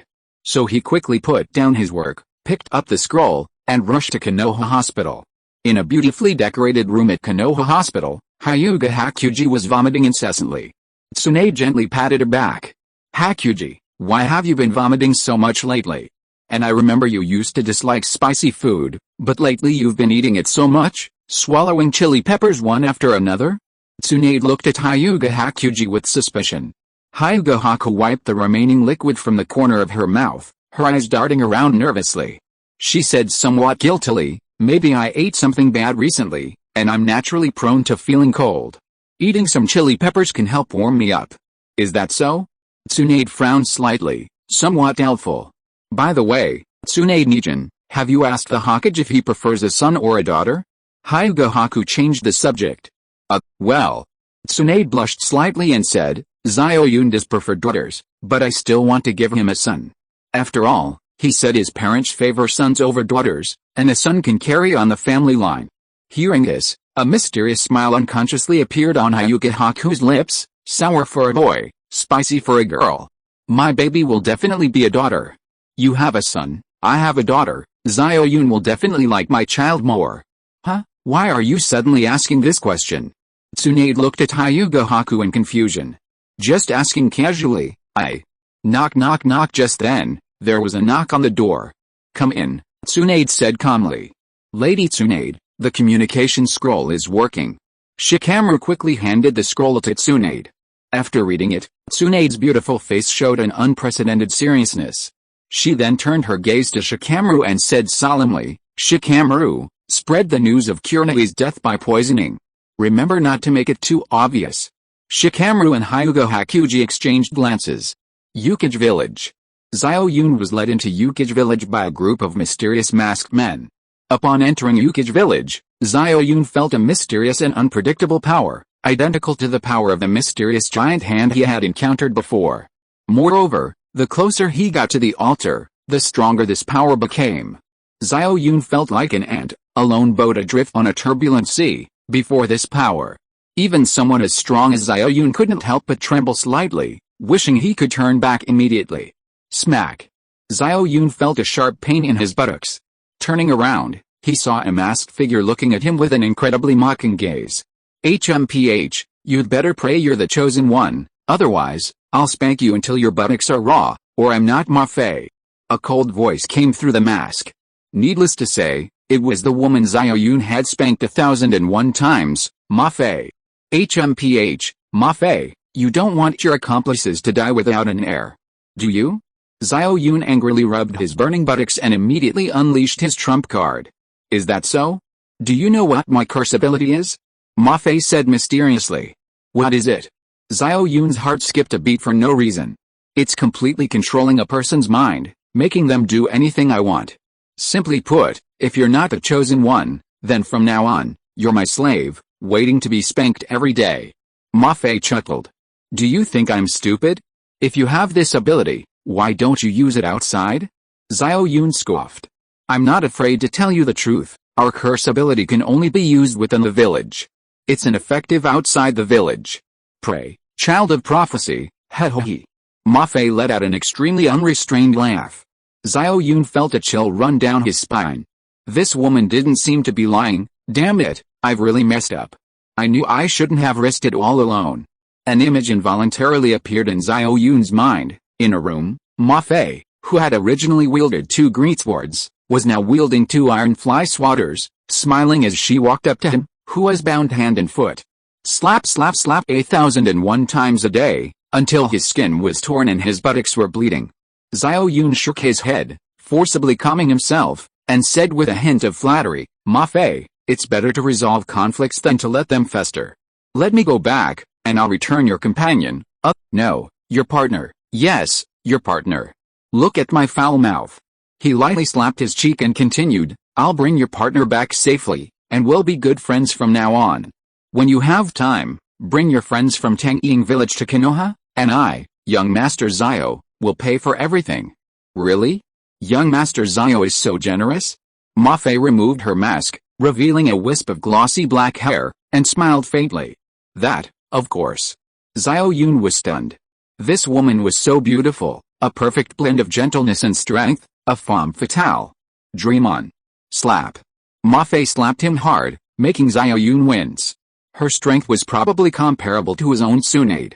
As fate would have it, the clan chief of Tangying village had vanished without a trace, having specifically instructed that if Ma-Fei returned with her entourage, they must be treated well. Thus, this heavy responsibility fell upon Ma-Fei's shoulders. In a hidden chamber within Ma-Fei's boudoir in Tangying village, Ma-Fei hid in the darkness, observing the man who filled her with such hatred through a crack. Curse spell, control. Ma-Fei uttered a soft shout, and an extremely powerful mental force surged into Xiao Yun's mind. Such formidable mental power. Damn it, that woman must be attacking me. She has no sportsmanship. Xiao Yun cursed angrily, instantly concentrating all his mental power to fight back. However, even with Xiao Yun's terrifyingly powerful mental strength, he was still no match for her. As time passed, large beads of sweat covered Xiao Yun's forehead. An hour later, Xiao Yun finally couldn't hold on any longer, his eyes gradually becoming blurry. This guy has such strong mental power. Ma-Fei finally emerged slowly from the darkness, her body covered in fragrant sweat, smelling wonderful. Her eyes were filled with shock. Even the clan chief couldn't withstand her curse for 3 minutes, yet this guy had lasted an hour before she could completely control him. It was incredibly long-lasting. However, although the process was arduous, the result was wonderful. How should I torture you? First, give me the spanking I owe you. Stand up, Ma-Fei commanded like a queen. If you are listening to this novel on a channel other than Fanfic World, it means it was downloaded and re-uploaded without effort. We warmly invite you to visit our channel, Fanfic World. There you will find the original version of this story and many other novels of various genres. We look forward to seeing you dive into a world of incredible novels. Chapter 163 Spreading Rumors. In Consort Ma's boudoir, Xiao Yun was beaten every day, howling in pain. Old wounds hadn't healed before new ones appeared. However, Consort Ma had set up a barrier around the room, so those outside couldn't hear the sounds or know what was happening. Xiao Yun wanted to resist, but Consort Ma's curse was too powerful, and more importantly, this woman had allowed Xiao Yun to retain a part of his self-awareness. So, every morning Xiao Yun was beaten. At noon he had to serve Consort Ma her meals, in the afternoon he had to massage her back and legs, and at night he had to prepare her foot bath. After washing her feet, he had to serve her to bed, of course, standing at the head of the bed, fanning her with a small fan all night long. For a week, Xiao Yun hadn't slept a wink. Even with Xiao Yun's extraordinary stamina, he couldn't withstand such torment. 2 dark circles covered his eyes, and he yawned constantly. Every time Xiao Yun was about to fall asleep, this woman would use a curse to forcibly bring him back to his senses. This cycle repeated itself, pushing Xiao Yun's mind to the brink of collapse. Woman, killing is just a matter of a head falling to the ground. You'd better kill me, or when I get the chance, I'll take you to the Moonlight Izakaya in Konoha. You know what the Moonlight Izakaya is for? With your looks, you'll definitely become the top courtesan there. Xiao Yun's sleepy panda eyes radiated the most venomous gaze. This is too much? Since coming to the Naruto world, he had never felt so humiliated. He, the Hokage, had actually been reduced to such a state. What a disgrace. Kill you? Hey, I can't bear to. Your great sword technique is truly irresistible. Ah, it's another sunny day. Don't worry, I'm in a good mood today. I'll only fight 500. Just bear with it, it'll be over soon. Ma-Fei looked at Xiao Yun with extreme charm, her jade hand lifting Xiao Yun's chin as she smiled and said. A chorus of wails rose and fell. Stop. Didn't you say we'd only kill 500? We've already killed 508. After a long silence, Xiao Yun said, on the verge of tears. Ah, I'm sorry, I killed too many. But I was doing pretty well today. Fine, I'll finish the ones from today and tomorrow together. Tomorrow and the day after are the weekend, so I'll let you rest for 2 days. How about that, okay, sister? Ma-Fei looked at Xiao Yun gently. I'll curse you. I'm telling you, even if I die, I won't let Jiraiya release your accomplice. I'll tear him to pieces. Xiao Yun was on the verge of collapse. Is that so? Ma-Fei smiled eerily, her hands forming a hand seal. Xiao Yun's eyes instantly became glazed and unfocused. After a while, Ma-Fei lifted part of the curse, allowing Xiao Yun to regain some consciousness. Did you contact Jiraiya through the contact frog? As she spoke, she took out a frog. Xiao Yun's eyes widened in horror. How could the contact frog that Jiraiya had given him be in her hands? Don't be surprised, slave.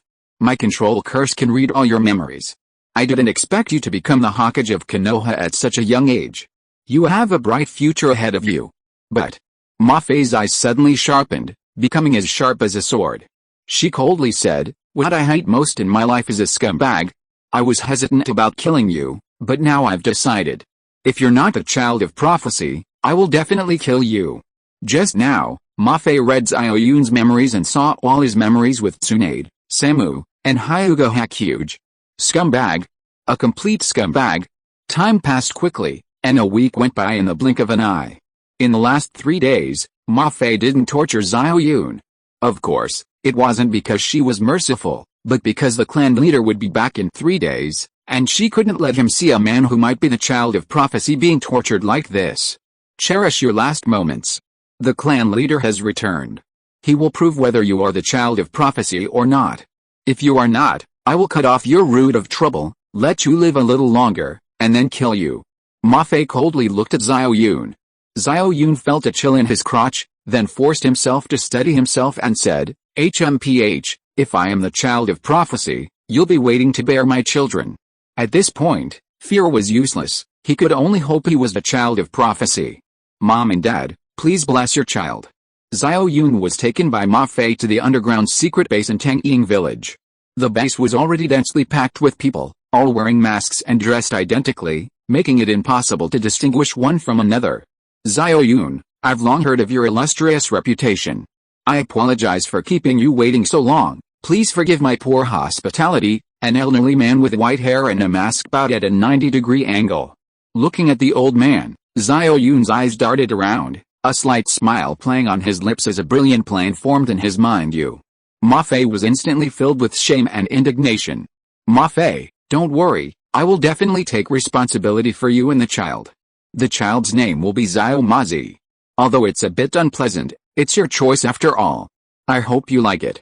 Xiao Yun looked at Ma Fei with deep affection. Everyone was stunned again. The efficiency was too high. They already had a child? "Xiao Yun, don't talk nonsense. Ma Fei, didn't you say that you would serve the evil god for life?" Before Ma Fei could finish speaking, a man suddenly took off his mask and angrily interrupted her. "That's right. You broke your vow. What should your punishment be? I regarded you as the most sacred woman in my heart. You have destroyed all my illusions about love. My youth is over. Alice, a pure flower of Tangying village, has been defiled by an outsider pig. I'm not reconciled." A group of men who admired Ma Fei instantly erupted. Some blamed Xiao Yun, and some blamed Ma Fei.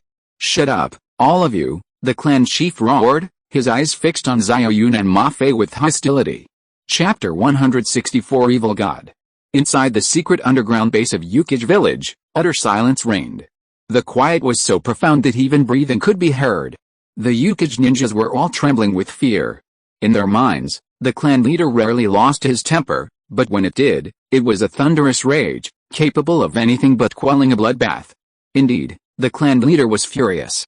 Maki was the chosen successor, and she had sworn before the evil god that she would remain chaste and serve him wholeheartedly for life. Now, Maki had gone back on her word, even having a child. How could the clan leader not be enraged? "Clan leader, Maki removed her mask and knelt before the clan leader, her bright eyes brimming with tears. In this situation, she was utterly speechless. "Sister Ma Fei, it's all my fault. I'll take care of everything, no matter what." Xiao Yun's lips curled into a strange smile as he rushed forward to help Ma Fei up. "Get out of my way." Ma Fei glared at him and shoved Xiao Yun aside. Xiao Yun fell to the ground, feigning surprise as he looked at Ma Fei, saying, "Sister Ma Fei, what's wrong? Didn't we agree in bed yesterday that we'd confess everything to the clan leader today, and that we'd be together through thick and thin?" Looking at the tearful Ma Fei, Xiao Yun felt a surge of secret satisfaction. What goes around comes around. "You've had your fun tormenting me this past month, haven't you? I'll make you suffer to death, you shrew, even if it kills me today." Ma Fei, seeing Xiao Yun's smug look, knew perfectly well he was taking revenge on her. Her hatred for him had reached its peak. "Ma Fei, now that things have come to this, you should pray that he is the child of prophecy. Otherwise, I will have no choice but to expel you from Tangying village." The clan chief removed his mask, revealing a weathered face, his eyes filled with disappointment as he looked at Ma Fei. Clan chief, don't listen to his nonsense. There's really nothing between us, we're innocent. You must believe me. Ma Fei knelt on the ground, weeping bitterly. Sister Ma Fei, you can't be so heartless now. Xiao Yun shouted urgently. Enough. The clan chief roared, then turned his gaze to Ma Fei, coldly saying, Ma Fei, you say you're innocent with him, how can you prove it? I can use a curse to control him and make him tell the truth. A glint suddenly flashed in Ma Fei's eyes, and she quickly said, Ma Fei, do you think we're all fools? If he's under your curse, he can say whatever he wants. That's right, if you dare to do it, you should dare to admit it. It's not shameful for a woman to be in love. The child's name has already been chosen, what are you still trying to deny? A small group of people spoke indignantly, while most remained silent, especially the men who admired Ma Fei. How could they not hope that their holy maiden was innocent? Unfortunately, this small group wanted to drive Ma Fei out of the village, so that they might become the next clan chief. Ma Fei, you've seen it too, the clan chief shook his head helplessly. He also wanted Ma Fei to prove her innocence, but what this small group said made sense. He couldn't openly protect Ma Fei in front of the statue of the evil god. Ma Fei was speechless for a moment, her beautiful face filled with shame and indignation. At this moment, she really wanted to take a knife and chop Xiao Yun to pieces. She would rather have fallen for a male dog than for this scumbag, let alone have an affair with him. Ma Fei, have you forgotten? Last night, when you were deeply in love, you told me that you have a mole in your left armpit, a scar on your calf, and 3 moles on the sole of your right foot. You told me to remember every part of your body. You were so affectionate last night, but today you are so heartless. What is the reason for this? I don't believe you are a heartless woman. Tell me, you are not. Xiao Yun roared loudly, his bloodshot eyes glistening with tears like he was begging, his face full of confusion and pain. In his heart, however, he felt a surge of satisfaction. He had discovered all of this by chance when he washed her feet and massaged her back. He never expected it to come in so handy now. He would make sure to kill this bitch. In truth, Xiao Yun's actions were merely a means of self-preservation. If he wasn't the chosen one, then Ma Fei couldn't very well be accused of murdering her husband, could she? These words caused an uproar throughout the hall. Xiao Yun had revealed such a private matter, how could it be false? Xiao Yun. Ma Fei roared, trembling with rage, and stammered, you shameless bastard. Xiao Yun's words left her speechless, any further words would only make things worse. Enough, enough. A daughter grows up and leaves home. Let this old man see if you are the chosen one. If not, Ma Fei, you can go with him. The clan chief glanced helplessly at Ma Fei, appearing as if he had aged 10 years in an instant. After all, Ma Fei was someone he had raised from childhood and was destined to inherit the position of clan chief of Tangying village. Now, not only was she having an affair with an outsider, but she also had a child with him. For a moment, the clan chief felt a mix of emotions, a bitter pill to swallow. Chieftain, please believe. Before Ma Fei could finish speaking, the chieftain waved his hand, signaling her to shut up. Suddenly, an incredibly terrifying power surged through the base. After a short while, the base began to shimmer with 7-colored light, which slowly entered the small statue's body. Great evil god, please guide us to find the prophesied child and save this continent once again. With that, the chieftain knelt before the statue with utmost devotion, praying incessantly. Then, all the villagers of Tangying village knelt down, chanting incantations that were unintelligible. After a while, the statue's eyes spun, and suddenly, a screen of light was projected into the air, displaying a burly, masked man. Upon closer inspection, the man on the screen bore a striking resemblance to the statue. Xiao Yun stared blankly at this scene. Was this some kind of holographic projection? Eavesdropper, I didn't expect we'd meet again. An endless, majestic voice resounded, seemingly containing supreme power, giving Xiao Yun an immediate urge to kowtow to it. Xiao Yun was stunned, completely dumbfounded, because the man on the screen was speaking Mandarin, albeit with a slight northeastern accent. You're the evil god? Xiao Yun timidly looked at the man on the screen. That's right. I am the evil god. I never expected you to come from the same place as me. How is Wang doing now? The man asked calmly. Chapter 165 Deceiving the people of Tangying village. Inside the underground secret base, everyone's gaze was focused on Xiao Yun and the phantom of the evil god. They spoke in a language no one could understand, but it was clear to everyone that they spoke the same language. Although they couldn't understand it, their language sounded beautiful, far more sophisticated than their own. Truly worthy of the evil god, even his language was much more pleasant to hear. At the same time, everyone looked at Xiao Yun with a newfound reverence, especially the old patriarch, whose excitement was beyond words. Now it seemed that Xiao Yun was not only exceptionally talented but could also communicate with the evil god. He might very well be the child of prophecy. However, one person was filled with trepidation. Wilderness? What is wilderness? Xiao Yun asked the phantom in confusion. It's the planet you originally resided on, the evil god said calmly. Xiao Yun scratched the back of his head, smiled, and said, "Oh, you mean Blue Star? It's pretty good now. Mortgages, car loans, dowries, and child support allow people to live and work in peace and contentment. We enjoy the 996 blessing every day, unlike here where there's so much fighting and killing." Is that so? The evil god gave a thoughtful look, then his eyes sharpened, and he looked at Xiao Yun with extreme seriousness, saying, "Young man, it won't be long before the Holy Eye clan descends upon this world again. You must find the child of prophecy to fight them, otherwise, the energy of this world will be drained by them, and everyone will perish." Xiao Yun nodded gravely, then frowned and hurriedly asked, "Wait, am I not the child of prophecy? And what about the Holy Eye clan?" "You're not. But I sense a deep connection between you and the child of prophecy. It seems only you can find the child of prophecy. As for the Holy Eye clan, you can also call them the Otsutsuki clan. This illusory figure is a manifestation of divine consciousness. Now, listen quietly to what I have to say." The illusory figure spoke slowly and deliberately, and Xiao Yun grew increasingly alarmed as he listened. Originally, the Otsutsuki clan did not exist. However, after the fall of a powerful god, his soul and body transformed into countless individuals, thus forming the Otsutsuki Aishiki. The ultimate goal of the Otsutsuki clan was to re-evolve into gods, a process requiring immense energy. Therefore, they planted a special divine tree on every planet in the universe. This divine tree could absorb all the energy of its host planet until the planet was exhausted. When the Otsutsuki clan invaded Era, Blue Star, the evil god defeated the two invading Otsutsuki, but the unscrupulous Otsutsuki summoned 3 allies. Although the evil god ultimately sealed them into another dimension using his overwhelming power, he was also severely injured. In the end, he sacrificed himself, burning his soul to unleash his strongest curse. The curse was to strip the 6 sealed Otsutsuki of all their power and transfer it to a future human. This person, cursed from birth, was destined to destroy the Otsutsuki. This is the so-called child of prophecy.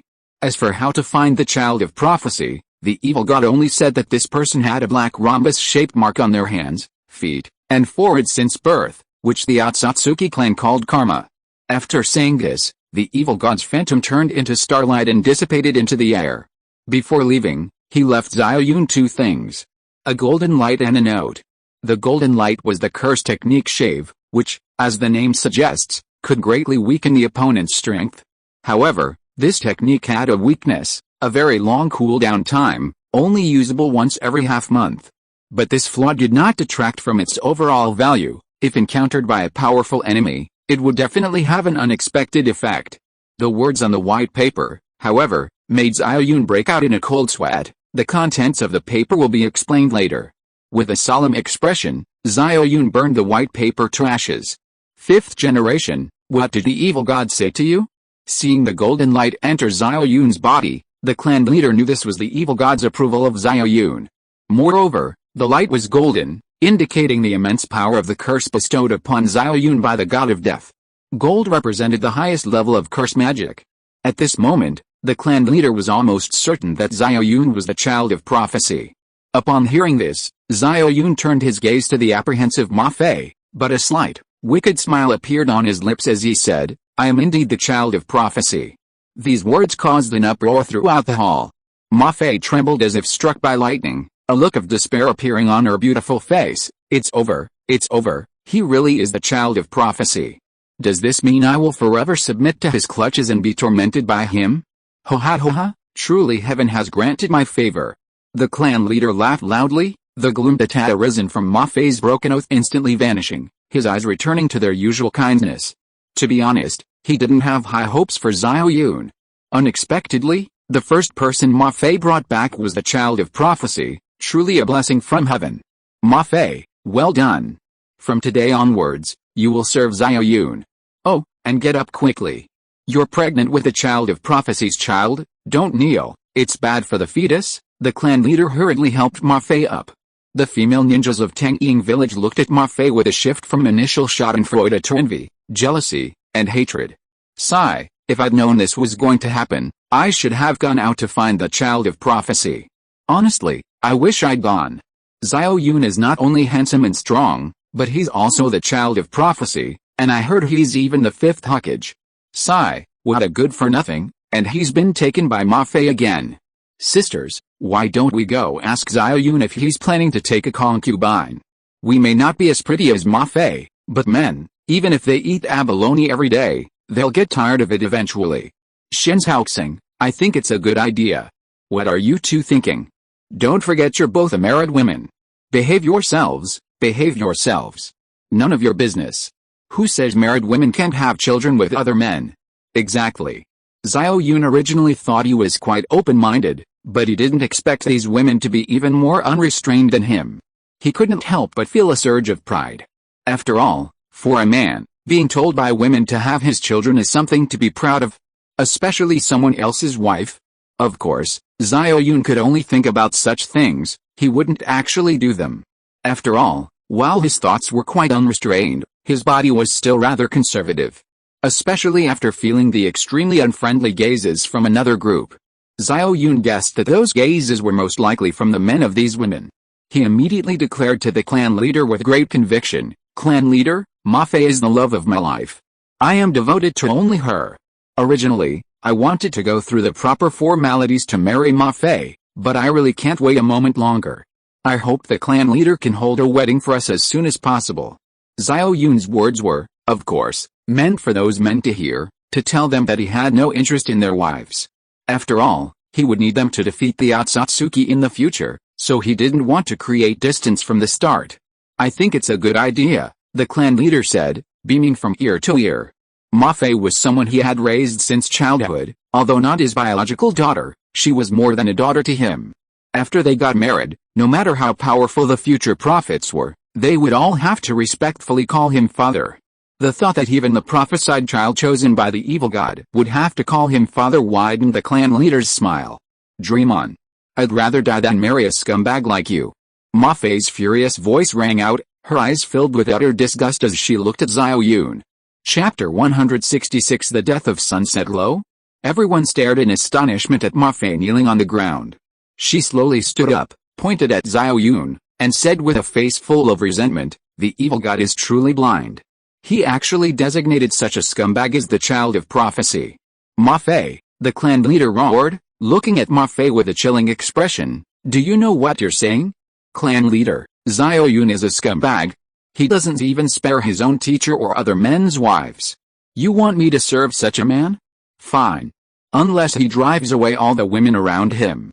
5th Hokage, can you do that?" Ma Fei's eyes held a hint of mockery as she looked at Xiao Yun. She was betting that Xiao Yun couldn't do it, so she could rightfully refuse him. Xiao Yun looked at Ma Fei in astonishment, gave a bitter smile, and said, "Ma Fei, my teacher and I have an affair." Ugh. Xiao Yun shook his head. He wasn't an adulterer. What did have an affair mean? He coughed lightly, organized his thoughts, and said again, "Ma Fei, I do have several women, but it was all consensual with them. A teacher, after all, who says a teacher can't have a relationship with a student? As for other people's wives, I think you've got it wrong, they should be called widows." Xiao Yun immediately felt a flush of embarrassment. This explanation sounded awkward to him. Besides, wanting Ma Fei to serve him was purely revenge. Who told her to torment him so badly? Thinking back on the past month, Xiao Yun felt humiliated. He wouldn't be a real man if he didn't get his revenge. Ma Fei was beautiful, but his women were no less so. For this crazy woman, he was supposed to divorce Tsunade and the other women? Dream on. Stop beating around the bush. I'm only asking you, are you willing to send those women away? Ma Fei looked coldly at Xiao Yun. "I'd do anything for you," Xiao Yun smiled mysteriously. Of course, Xiao Yun wouldn't drive Tsunade and the others away. His goal was to keep Maki by his side and get his revenge. The female ninjas of the Hidden Bath village were stunned, their jealousy towards Maki growing even stronger. Such an outstanding man had actually given up a whole forest for Maki, meaning they would never have a chance again. How infuriating. You bastard. Maki's eyes widened in disbelief. She never expected Xiao Yun to agree. Maki, stop making a scene. You're almost a mother, and you're still so willful, the clan leader shouted angrily. HMPH. After humping, Maki turned and left. Sigh, this girl is spoiled by me. Xiao Yun, don't mind her, the clan leader chuckled. How could I? Clan leader, oh, no, I should say father-in-law, Xiao Yun said with a cheeky grin. Of course, ha ha ha, the clan chief said, finding Xiao Yun increasingly pleasing to the eye, especially after hearing him address Xiao Yun as father-in-law, which filled him with joy. My dear son-in-law, from today onwards, you will stay in Tangying village and train with me in the Art of Curses. Although the evil god has bestowed blessings upon you, mastering the Art of Curses will require a long period of training. You can also use this time to familiarize yourself with the village. I will certainly entrust a village to you in the future, the clan chief said with a smile. Father-in-law, I will never forget your kindness in nurturing me. Even if I were to be shattered to pieces, I could not repay even a fraction of it, Xiao Yun said with a hint of flattery. The clan chief nodded in satisfaction. He hadn't expected Xiao Yun to be so deeply in love with Ma Fei, even willing to drive away all the other women around him for her sake. As far as he knew, Xiao Yun's women were all stunning beauties. In this way, the child of prophecy will be firmly under my control. Damn it, even though I'm not a child of prophecy, I'm the child of prophecy's father-in-law, which isn't bad. Just as the father-in-law and son-in-law were about to have a deeper conversation, a series of ribbit sounds suddenly came to Xiao Yun's mind. A contact frog, Ma Fei had given it to Xiao Yun this morning. It croaked 9 times in a row, indicating that Jiraiya had a very urgent situation and needed to contact him. Father-in-law, there's a very urgent matter in the village that needs my attention. I must go back immediately. As soon as it's over, I'll return to train with you in the curse technique, Xiao Yun said apologetically to the clan chief. Important matters come first. Konoha is the #1 village in the ninja world. In these turbulent times, nothing can go wrong. My dear son-in-law, please go quickly, the clan chief said hastily. Thank you for your understanding, father-in-law, Xiao Yun said, turning and leaving. Knock on the horse, my good son-in-law, I'll have Ma Fei go with you, so she can look after you on the way. Ah, you're stuck with a horse, father-in-law. Although Ma Fei was extremely unwilling, the clan chief was the absolute authority in Tangying village. He had spoken, and Ma Fei finally reluctantly followed Xiao Yun out of Tangying village. Good. It's a good opportunity to give this guy a good dressing down and make him give up that unrealistic idea as soon as possible. Outside Tangying village, Jiraiya paced back and forth. If Xiao Yun didn't come out soon, he would have to go in and forcibly take him away. Just then, Jiraiya saw 2 familiar figures. It was Jiraiya and Ma Fei. Xiao Yun, why did you take so long to come out? Jiraiya rushed over and hurriedly grabbed his wrist. What happened, Jiraiya? Xiao Yun looked at Jiraiya in confusion. Huh? Why did Ma Fei come out with you two? Jiraiya looked at Ma Fei's icy face, his mind filled with questions. I am the child of prophecy. Ma Fei is here to serve me. From now on, just tell her what to do, laundry, cooking, feeding the baby, you can call her anything, Xiao Yun said smugly. You. Ma Fei trembled with anger, but was helpless. After all, he was now the child of prophecy. The child of prophecy? Jiraiya was utterly shocked. Xiao Yun was actually the child of prophecy? After a moment of silence, Jiraiya understood. It was only natural. It would be strange if Xiao Yun wasn't the child of prophecy. His strength was like a cheat code. He hadn't been training for long, yet he was already on par with him. By the way, Jiraiya, what happened? Xiao Yun asked seriously. Jiraiya took a deep breath and said gravely, Xiao Yun, the sunset red poison, died. Chapter 169 Dragon's Fury. A light drizzle began to fall from the sky.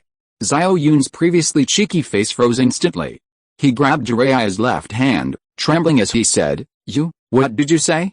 Xiao Yun, please accept my condolences, Jiraiya said, then closed his eyes. Nonsense. Impossible, absolutely impossible. Xiao Yun roared. How could Kurani be dead?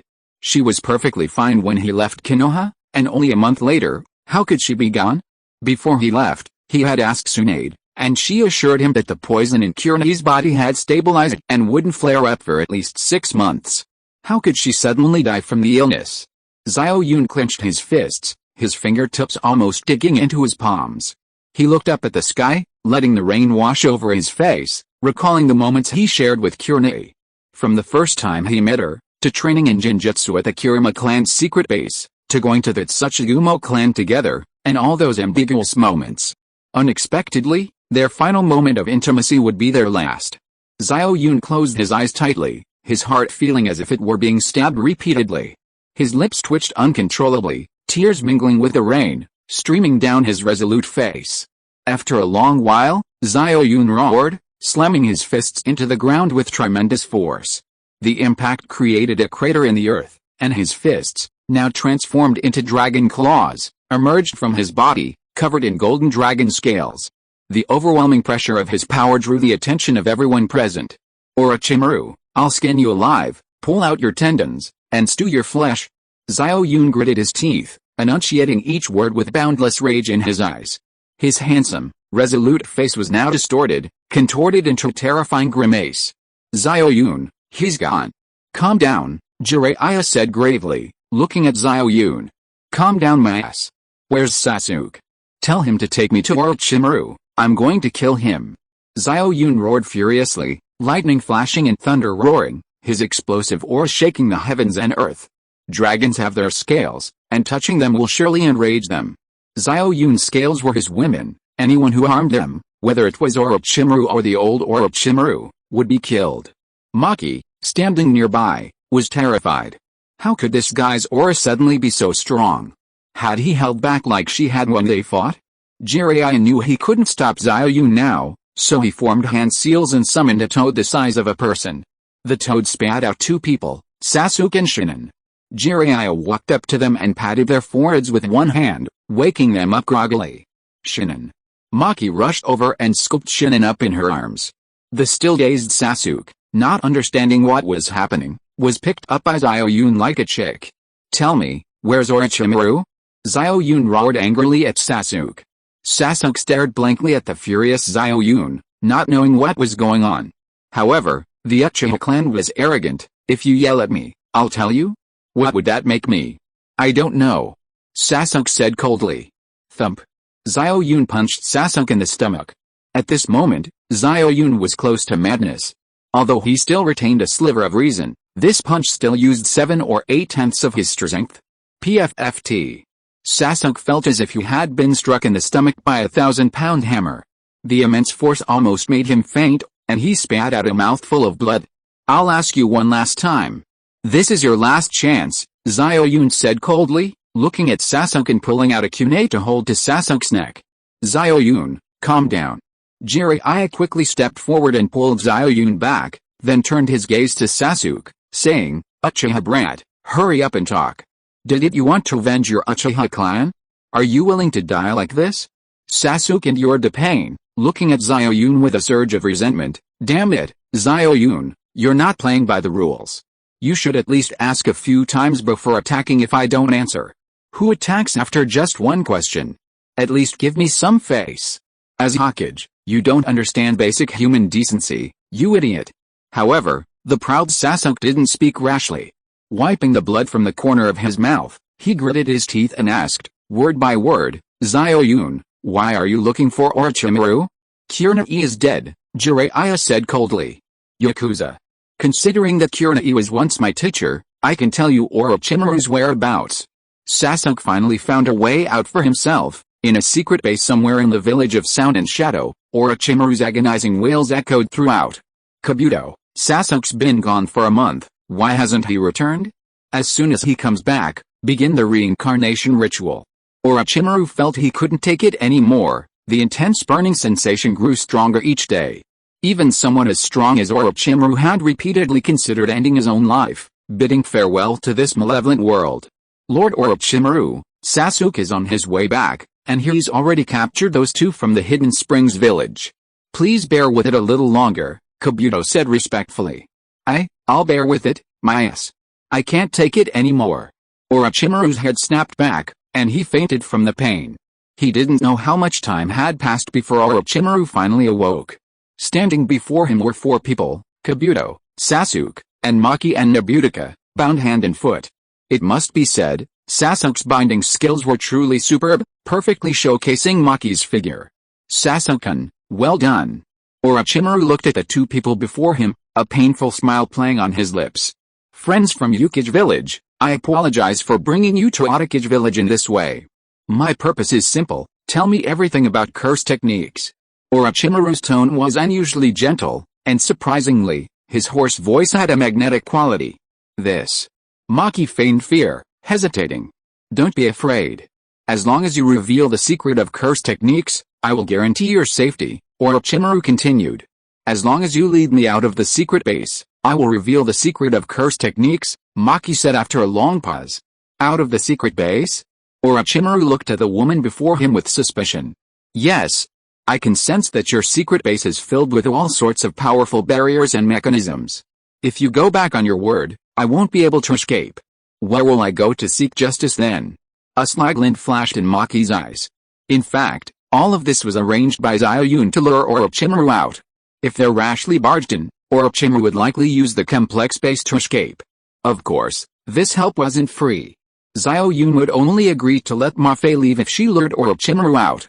HMPH, what a cunning little girl. Alright, I agree. You can rest here for the night. I have some personal matters to attend to. Orochimaru sneered inwardly, how naive. If I can catch you once, I can catch you twice. Okay. It's a deal. Chapter 170 Fierce Battle Against Orochimaru. The next morning, Maki and Nobuyoshi were taken to a forest, accompanied only by Sasuke and Kabuto. Where's Orochimaru? Maki frowned slightly, looking at the 2 with suspicion. Lord Orochimaru is unwell and cannot come. You can leave once you tell us everything about the curse technique. Kabuto smiled slightly, untying the ropes binding them. This. Maki hesitated. Meanwhile, Jiraiya and Xiao Yun, who had been hiding in the shadows, cursed inwardly. Orochimaru was truly cautious. Wait a minute. Xiao Yun activated his purple Sharingan, staring intently at Sasuke. Why had Sasuke's chakra aura changed? It was no longer just hatred as before, but a mixture of good and evil. Moreover, he sensed Orochimaru's chakra aura on him. Could it be that Sasuke had already? Xiao Yun was shocked. He hadn't expected Orochimaru to attack Sasuke so quickly. Judging from the situation, he had probably already taken over Sasuke's body. Orochimaru! Xiao Yun roared, his body transforming into purple meteor as he charged towards Sasuke, leaving a trail of sparks and lightning. Xiao Yun, that's not Orochimaru. Jiraiya tried to stop Xiao Yun, but it was too late. In the blink of an eye, Xiao Yun was beside Sasuke. Such speed. Sasuke was horrified. He tried to dodge, but it was too late. He could only summon a giant white snake, wrapping himself up in a poop-like shape. Boom. The power of Xiao Yun's punch, delivered in his dragon form, was immense. His dragon claws were infused with chilling purple lightning chakra, accompanied by the roar of Chidori. If Kakashi were here, he would be utterly astonished, for Xiao Yun's thrust was a standard Chidori, lightning blade. The white snake was sliced into several pieces, blood raining down, and Sasuke's face appeared before Xiao Yun. Xiao Yun immediately opened the third gate, the immense force causing the ground to cave in 10 centimeters, forming a crater 2 meters in diameter. Die? Xiao Yun wouldn't give Orochimaru any chance to catch his breath. Taking advantage of Orochimaru's momentary lapse in concentration, he raised his hand and swept out with a palm strike. Bang! In his panic, Sasuke could only defend and wait for the attack, drawing his Kusanagi sword and thrusting it towards Xiao Yun's chest. Come on, let's hurt each other. Endless rage erupted in Xiao Yun's eyes. The purple lightning in his palm showed no sign of diminishing, instead, it grew even brighter. He neither dodged nor evaded. Bang! Thrust. Sasuke was pierced through the chest by Xiao Yun's palm strike, and Xiao Yun was also pierced through the chest by the Kusanagi sword. Both spat out a mouthful of blood. Orochimaru, you think I won't recognize you just because you changed your identity? Let me tell you, today it's either you die or I die. Xiao Yun wiped the blood from the corner of his mouth, his eyes revealing boundless madness. Xiao sang, I also regret what happened to you Hiko, but this. At this moment, Sasuke's voice had become extremely hoarse, completely resembling Orochimaru's usual voice. Clearly, Sasuke's consciousness had been erased by Orochimaru. Sasuke was now Orochimaru. You regret my ass. I'll skin you alive. Xiao Yun's madness intensified. Recalling Yuhiko's every smile and frown, Xiao Yun felt as if he were being torn to pieces. Compared to that, the pain of being pierced through the chest by the Kusanagi sword was nothing. Xiao Yun's left hand gripped the Kusanagi sword fiercely, while his right hand grips Orochimaru's. Dragon transformation. You've already transformed into a dragon. Orochimaru finally noticed Xiao Yun's claws, his eyes widening like copper bells. A monstrous wave of shock surged within him. How could this be? The white snake sage of Raichi Cave had cultivated for so many years without ever awakening his dragon form, yet Xiao Yun had. This meant that Xiao Yun would henceforth gain the recognition of Raichi Cave. Orochimaru knew all too well how terrifying Raichi Cave was. Even at his peak, he wouldn't dare claim victory over any one of the 5 guardians alone. Not to mention the white snake sage. After so many years of cultivation, no one knew just how strong he truly was. Now, regret was useless. Even if Raichi Cave didn't hold it against him for offending a dragon-transformed being, Xiao Yun wouldn't let him go. Moreover, he could sense that Xiao Yun's strength had reached a terrifying level. Even uninjured, he would find it difficult to defeat him. Damn it! If he had known Xiao Yun's talent was so extraordinary, he should have seized his body in the first place. In the blink of an eye, lightning crackled all over Xiao Yun's body. Purple and white lightning mixed together, forming an extremely alluring purple-white color, a color filled with a dangerous aura. Sensing the immense power of the lightning before him, Orochimaru's eyes widened in horror. Being enveloped by such lightning would mean certain death, if not death. Let go, let go. Orochimaru tried with all his might to shake off Xiao Yun, but Xiao Yun's strength was simply too great. Orochimaru panicked, completely panicked. The last time he had felt death so close was when he faced Hanzo of the Salamander, who was known as a demigod. Shirai. Xiao Yun roared as if he were adapting to local customs, and purple-white lightning instantly engulfed the two of them. Ah! Screams of agony rang out continuously. Kabuto Yakashi, who was standing to the side, wanted to rush forward to rescue Orochimaru, but he had nowhere to start. Of course, even if he had a way to start, he wouldn't have the ability to rescue him, because blocking his way were not only Jiraiya, one of the legendary Sannin, but also that woman. Jiraiya, needless to say, was no weaker than Lord Orochimaru, but this woman from Yukage village was actually giving him immense pressure. Kabuto Yakashi had no doubt that if it were just one against another, this woman could beat him to pulp. Damn it! Since yesterday, this group of people had been plotting against Lord Orochimaru, and that damned Sasuke had actually colluded with him. Kabuto clenched his fists, glaring at the woman before him with resentment. However, unbeknownst to him, Sasuke was already under Jiraiya's control by the Toad Song Jinjutsu. Of course, Jiraiya paid a heavy price for using this technique. The screams continued. Orochimaru, enveloped in lightning, struggled to maintain his consciousness, which threatened to detach from Sasuke's body at any moment, and roared, "Xiao Yun, do you want to die together? Let go now. You'll be the one who dies." Xiao Yun roared, a wicked smile spreading across his face. He unleashed his lightning release chakra to its maximum power. The light surrounding the two of them was now like a small sun, blinding everyone. Fool, this level of lightning can't be completely cleared in a short time. Even if Xiao Yun can stop immediately, the large amount of lightning release chakra remaining in his body will kill you. Although Maki wished Xiao Yun dead, she was slightly moved. This man, though a scoundrel, was deeply devoted to his woman.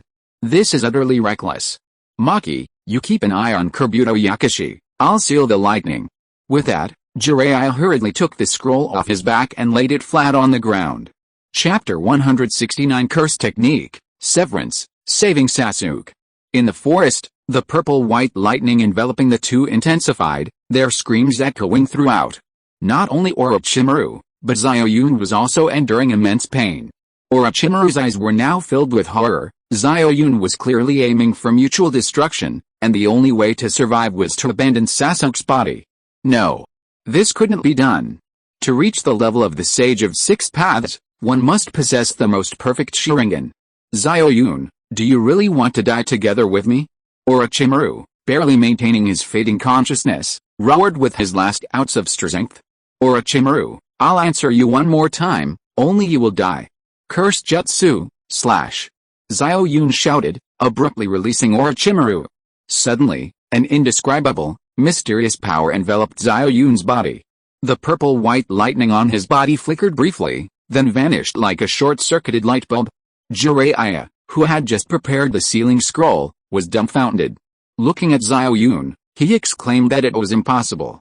Generally speaking, even if Xiao Yun withdrew his lightning release technique, the lightning release chakra would remain in the body for a considerable period of time. How could it just disappear like that? How did this guy do it? Impossible, impossible. How could he use a curse technique outside Yukage village? Could this be the power of a child of prophecy? Maki was all too familiar with that mysterious power, a curse technique. Maki's beautiful face was filled with shock. That's right. Xiao Yun had just reached the limit of his body's endurance, just like Orochimaru. Even if he withdrew his lightning release technique, the remaining lightning release chakra in his body, while not killing him, would at least severely injure him.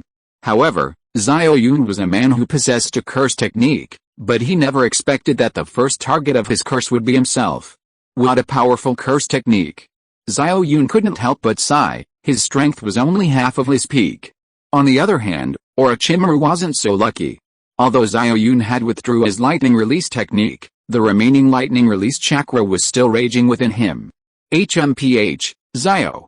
Xiao Yun, you really do value your life? Orochimaru's consciousness was on the verge of collapse, but fortunately, Xiao Yun withdrew the terrifying lightning release technique. Orochimaru, I told you, you would die. Xiao Yun coldly stared at Orochimaru, and the next second, he activated his purple Mangekyo Sharingan. No, impossible, how could you have the Sharingan? Orochimaru looked at Xiao Yun as if he had seen the Grim Reaper. HMPH, please call me Uchiha Xiao Yun. Xiao Yun sneered. He had been waiting for this moment when Orochimaru's consciousness was about to dissipate. The next second, his consciousness appeared in a void. In the space, countless tentacles, like cocoons, wrapped around dozens of people. They were lurking in midair, their eyes tightly closed. Clearly, these people had all had their consciousness stolen by Orochimaru. Among this group, Xiao Yun searched for a long time before finally finding Sasuke in a hidden corner. Xiao Yun's hands transformed into sharp blades, severing the tentacles enveloping Sasuke. His purple Mangekyo Sharingan emitted an eerie light. After a long while, Sasuke finally awoke, staring blankly at Xiao Yun and the surrounding space. Impossible, this is impossible. This is the space I created. I am the god here. A terrified voice rang out. Xiao Yun looked in the direction of the voice and saw Orochimaru's true form standing before them, though he appeared incredibly weak. Without further ado, Xiao Yun transformed his hands into sharp blades and pierced Orochimaru's body. No. Xiao, impossible. I am the one who will grasp the truth of all things in the world. How could I die here? With each piercing thrust from Xiao Yun, Orochimaru's voice grew weaker and weaker. Finally, the space dissipated into starlight. As the space vanished, Xiao Yun's consciousness returned to his physical form. Teacher Xiang Hong, I've avenged you. A sharp pain instantly engulfed Xiao Yun's entire body. He finally collapsed, his body limp, an utterly desolate smile on his face. Just then, Sasuke also woke up, staring blankly at the group before him. After a long while, Sasuke finally came to his senses. It was Xiao Yun who had saved him. Impossible. Xiao Yun, you actually destroyed Lord Orochimaru's consciousness. This is impossible. Kabuto, seeing Sasuke's expression, knew that Lord Orochimaru had met a terrible end. Xiao Yun, what do we do with this guy? Jiraiya asked, pointing at Kabuto. But Xiao Yun was lost in grief and couldn't hear Jiraiya at all. Jiraiya sighed and, on his own initiative, prepared to take down Kabuto first. Kabuto looked at the two of them with a grave expression, assuming a fighting stance. However, it was all in vain. Kabuto, facing two ninjas many times stronger than him, struggled a few tokenly before being kicked unconscious by Maki. Then, this woman took out the rope that had bound him the day before and used it on him in the same way Kabuto had bound him. A day later, Xiao Yun had fully recovered. His terrifying recovery ability amazed Jiraiya and Maki. Yesterday, He was covered in blackened electricity and had a sword wound to his chest, but today he was lively and energetic. In contrast, Sasuke was still groaning and moaning. The difference was obvious. However, Sasuke could now stand, although walking was still a bit difficult. This was thanks to his lightning-style chakra. If he had any other chakra, he would have died many times over. Orochimaru is it? What are your plans now? Xiao Yun asked. Sasuke looked at Xiao Yun blankly. He had joined Orochimaru to gain power, but now Orochimaru had been killed by Xiao Yun. What should he do? Suddenly, Sasuke's eyes flashed, and he looked at Xiao Yun with a serious expression, saying, Xiao Yun, I want to return to Konoha, is that alright? Why? Xiao Yun asked calmly. To train with you, to become as strong as you, Sasuke said honestly, stating his purpose directly, his eyes radiating intense anticipation. Alright. I agree to your return to Konoha, but you can't train with me, Xiao Yun smiled faintly. Why? Sasuke looked at Xiao Yun in confusion. Because I have an important task for you, defeat Itachi, join the Akatsuki, and report to me on every move the Akatsuki makes, Xiao Yun said solemnly. Defeat Itachi? Ha ha ha, Sasuke gave a bitter laugh and continued, I'd love to, but I can't do it. Xiao Yun smiled calmly, clenched his left hand, and walked to Sasuke's side. What do you want to do? Sasuke's heart skipped a beat, and his legs trembled uncontrollably. Xiao Yun extended his left hand, and a purple-white energy ball appeared in his palm. This. Sasuke's eyes widened in disbelief as he stared at the energy ball in Xiao Yun's hand. This level of lightning-style chakra was infinitely purer than his own. This should greatly enhance your strength. Fuse it with your power. Remember, don't betray Konoha, or I'll take your life. With that, Xiao Yun revealed his purple Mangekyou Sharingan. Sasuke looked as if he'd seen a ghost, his eyes filled with terror. Pointing at Xiao Yun, he stammered, How do you have a Sharingan? Wait, no, your Sharingan looks a lot like Itachi's. Don't worry about that. When the time is right, I'll naturally tell you how to awaken a Mangekyou Sharingan, Xiao Yun said calmly. If you are listening to this novel on a channel other than Fanfic World, it means it was downloaded and re-uploaded without effort. We warmly invite you to visit our channel, Fanfic World. There you will find the original version of this story and many other novels of various genres. We look forward to seeing you dive into a world of incredible novels. Chapter 170, The Cunning Concubine. After leaving the Village of Shadows, the four came to a fork in the road. East was the road to Konoha, and west was the road to the Village of Hot Springs. Mahi, you can go back now. Jiraiya, let's go, Xiao Yun said, turning and walking away with Jiraiya. Wait, I'll go to Konoha with you. Mahi caught up before Xiao Yun had gone far. HMPH, little girl, are you reluctant to part with our powerful and handsome Hokage? Let me tell you, our Hokage has many beauties in his harem. If you go with him, you'd better be gentle with Xiao Yun, or he might dump you when he gets tired of you, Jiraiya said slyly, looking at Mahi with a sly grin. Me, interested in him? What a joke.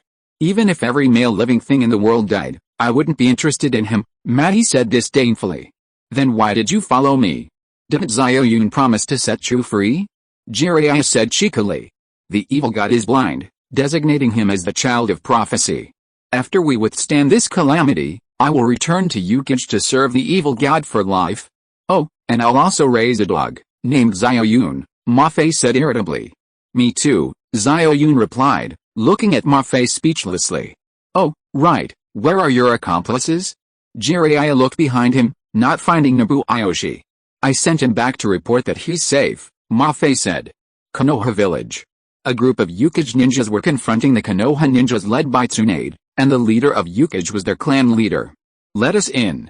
Let me tell you, even your Hokage has to call our clan leader dad. You little punks dare to block our way? Wait till the Hokage returns and we'll see how he deals with you. That's right.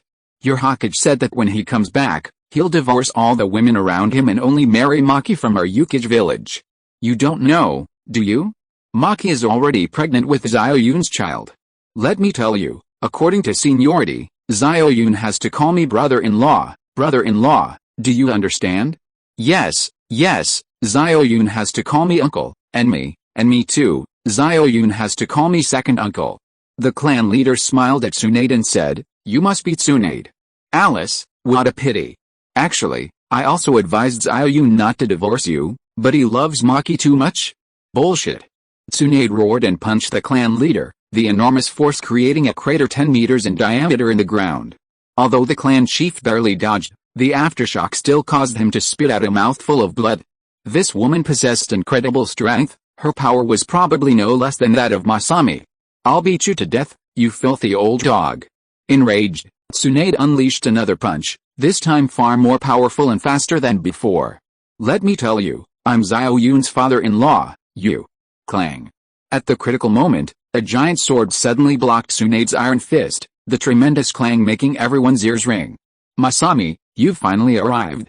If you'd been a step later, you wouldn't have seen me. The clan chief finally recognized Masami before him. You're Tsunade? Indeed, beautiful and sexy. Masami looked at the woman before her, a strange sense of jealousy rising within her. She was indeed older than her. Who are you? Tsunade looked at the woman with suspicion. Look closely, she is Masami, the most beloved woman of your Hokage, without a doubt. The clan chief looked at Tsunade with a smug expression. You're Maki? Tsunade scrutinized the woman before her with a wary look.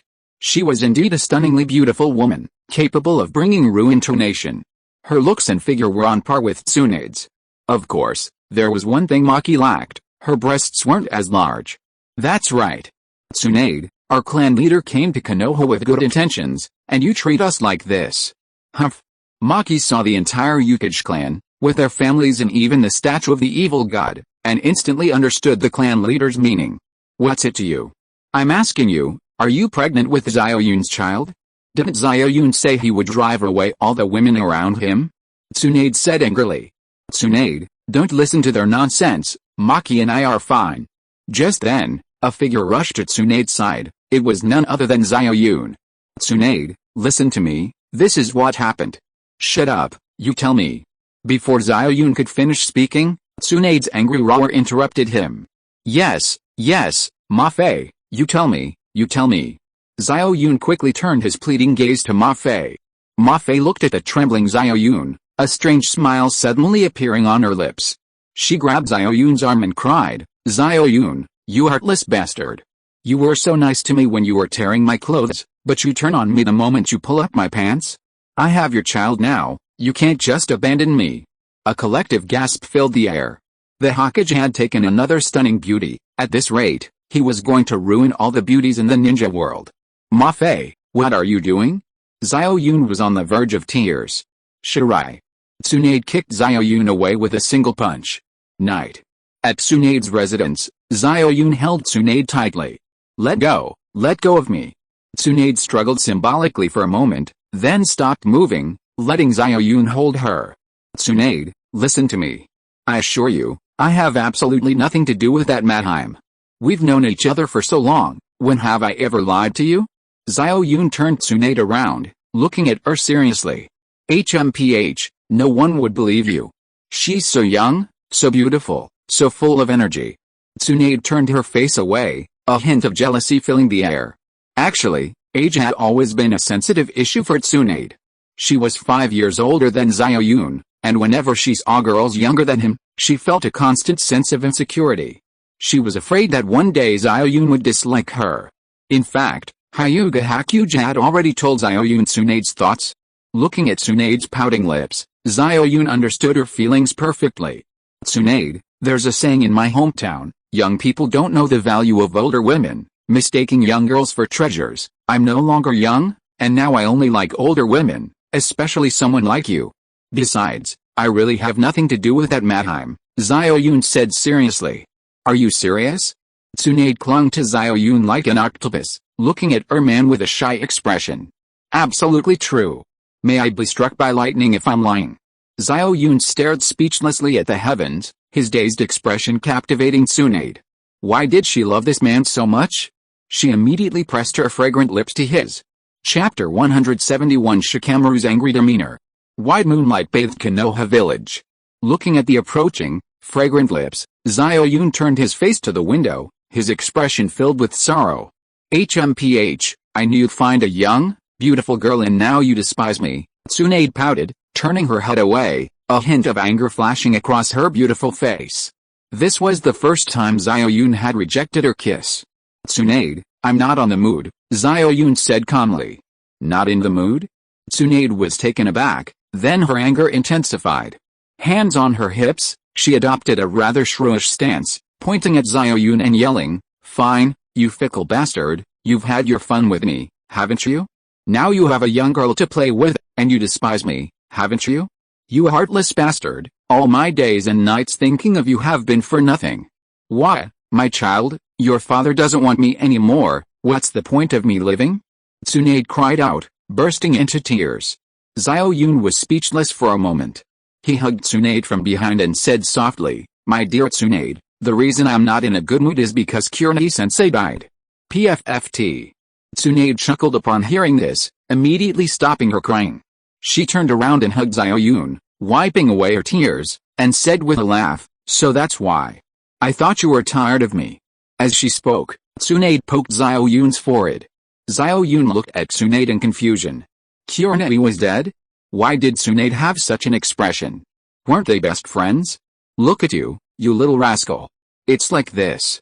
Tsunade explained in detail, and Xiao Yun was completely dumbfounded.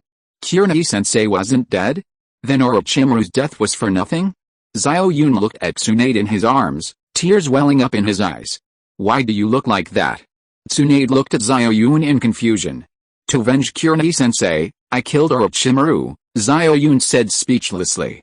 This, Sai, you actually killed Orochimaru? Tsunade's bright eyes were filled with disbelief. Her man had become so strong? Sai.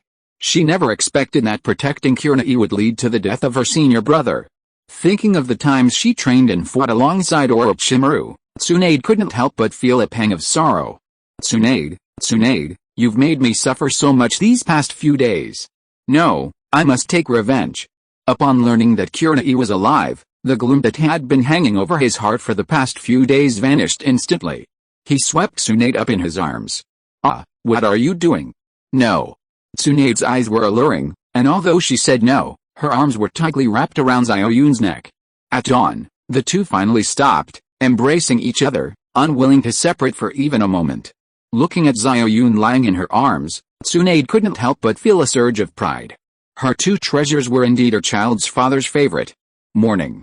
Since falling in love with Xiao Yun, Tsunade, like all women, had been constantly changing her man's clothes in the ways she thought were the most handsome. Tsunade ordered hundreds of Hokage outfits from the village tailor shop, trying them on one by one, making Xiao Yun her mannequin. After a full hour of trying them on, Tsunade finally looked at Xiao Yun with satisfaction. My man is getting more and more handsome the more I look at him, Tsunade thought, her eyes filled with happiness and adoration. How long had Xiao Yun been training? He had already defeated Orochimaru, one of the legendary Sannin. And he was so capable, becoming Hokage at such a young age, and even uniting with the Raikage village and bringing the mysterious Ukage village to Konoha. She felt truly lucky to have a child with such a man. Tsunade couldn't help but throw herself into Xiao Yun's arms. Yun, promise me, no matter how many women you have in the future, you will never forget your sister, okay? Tsunade's tone seemed to carry a hint of pleading, making Xiao Yun feel a pang of guilt. Sometimes, Xiao Yun also wanted to love only Tsunade, but Alice. My Tsunade-nichan, I will love you forever and ever, and we will always be together. Xiao Yun gently stroked Tsunade's smooth, golden hair. Go, change into my favorite secretary outfit. I'm not going anywhere today, I'm just accompanying my Tsunade-nichan to eat and buy clothes, Xiao Yun said, kissing Tsunade's soft lips. Tsunade's eyes were alluring as she opened the wardrobe and carefully searched, finally finding Xiao Yun's favorite secretary outfit. Get out, I'm changing, Tsunade said shyly. We're like an old married couple, go ahead and change. It's not like we haven't seen each other before, Xiao Yun chuckled. Ugh. Help me zip up the back. Hey, I asked you to zip it up, not to take advantage of me. Don't do that, Xiao Yun, you're such a donkey.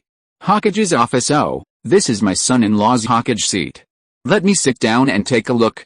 The head of the Ukage village plopped down on it, turned around a few times, nodded with satisfaction, and pointed at Shikamaru with a smile, saying, not bad, the view is really good, but there's one less seat.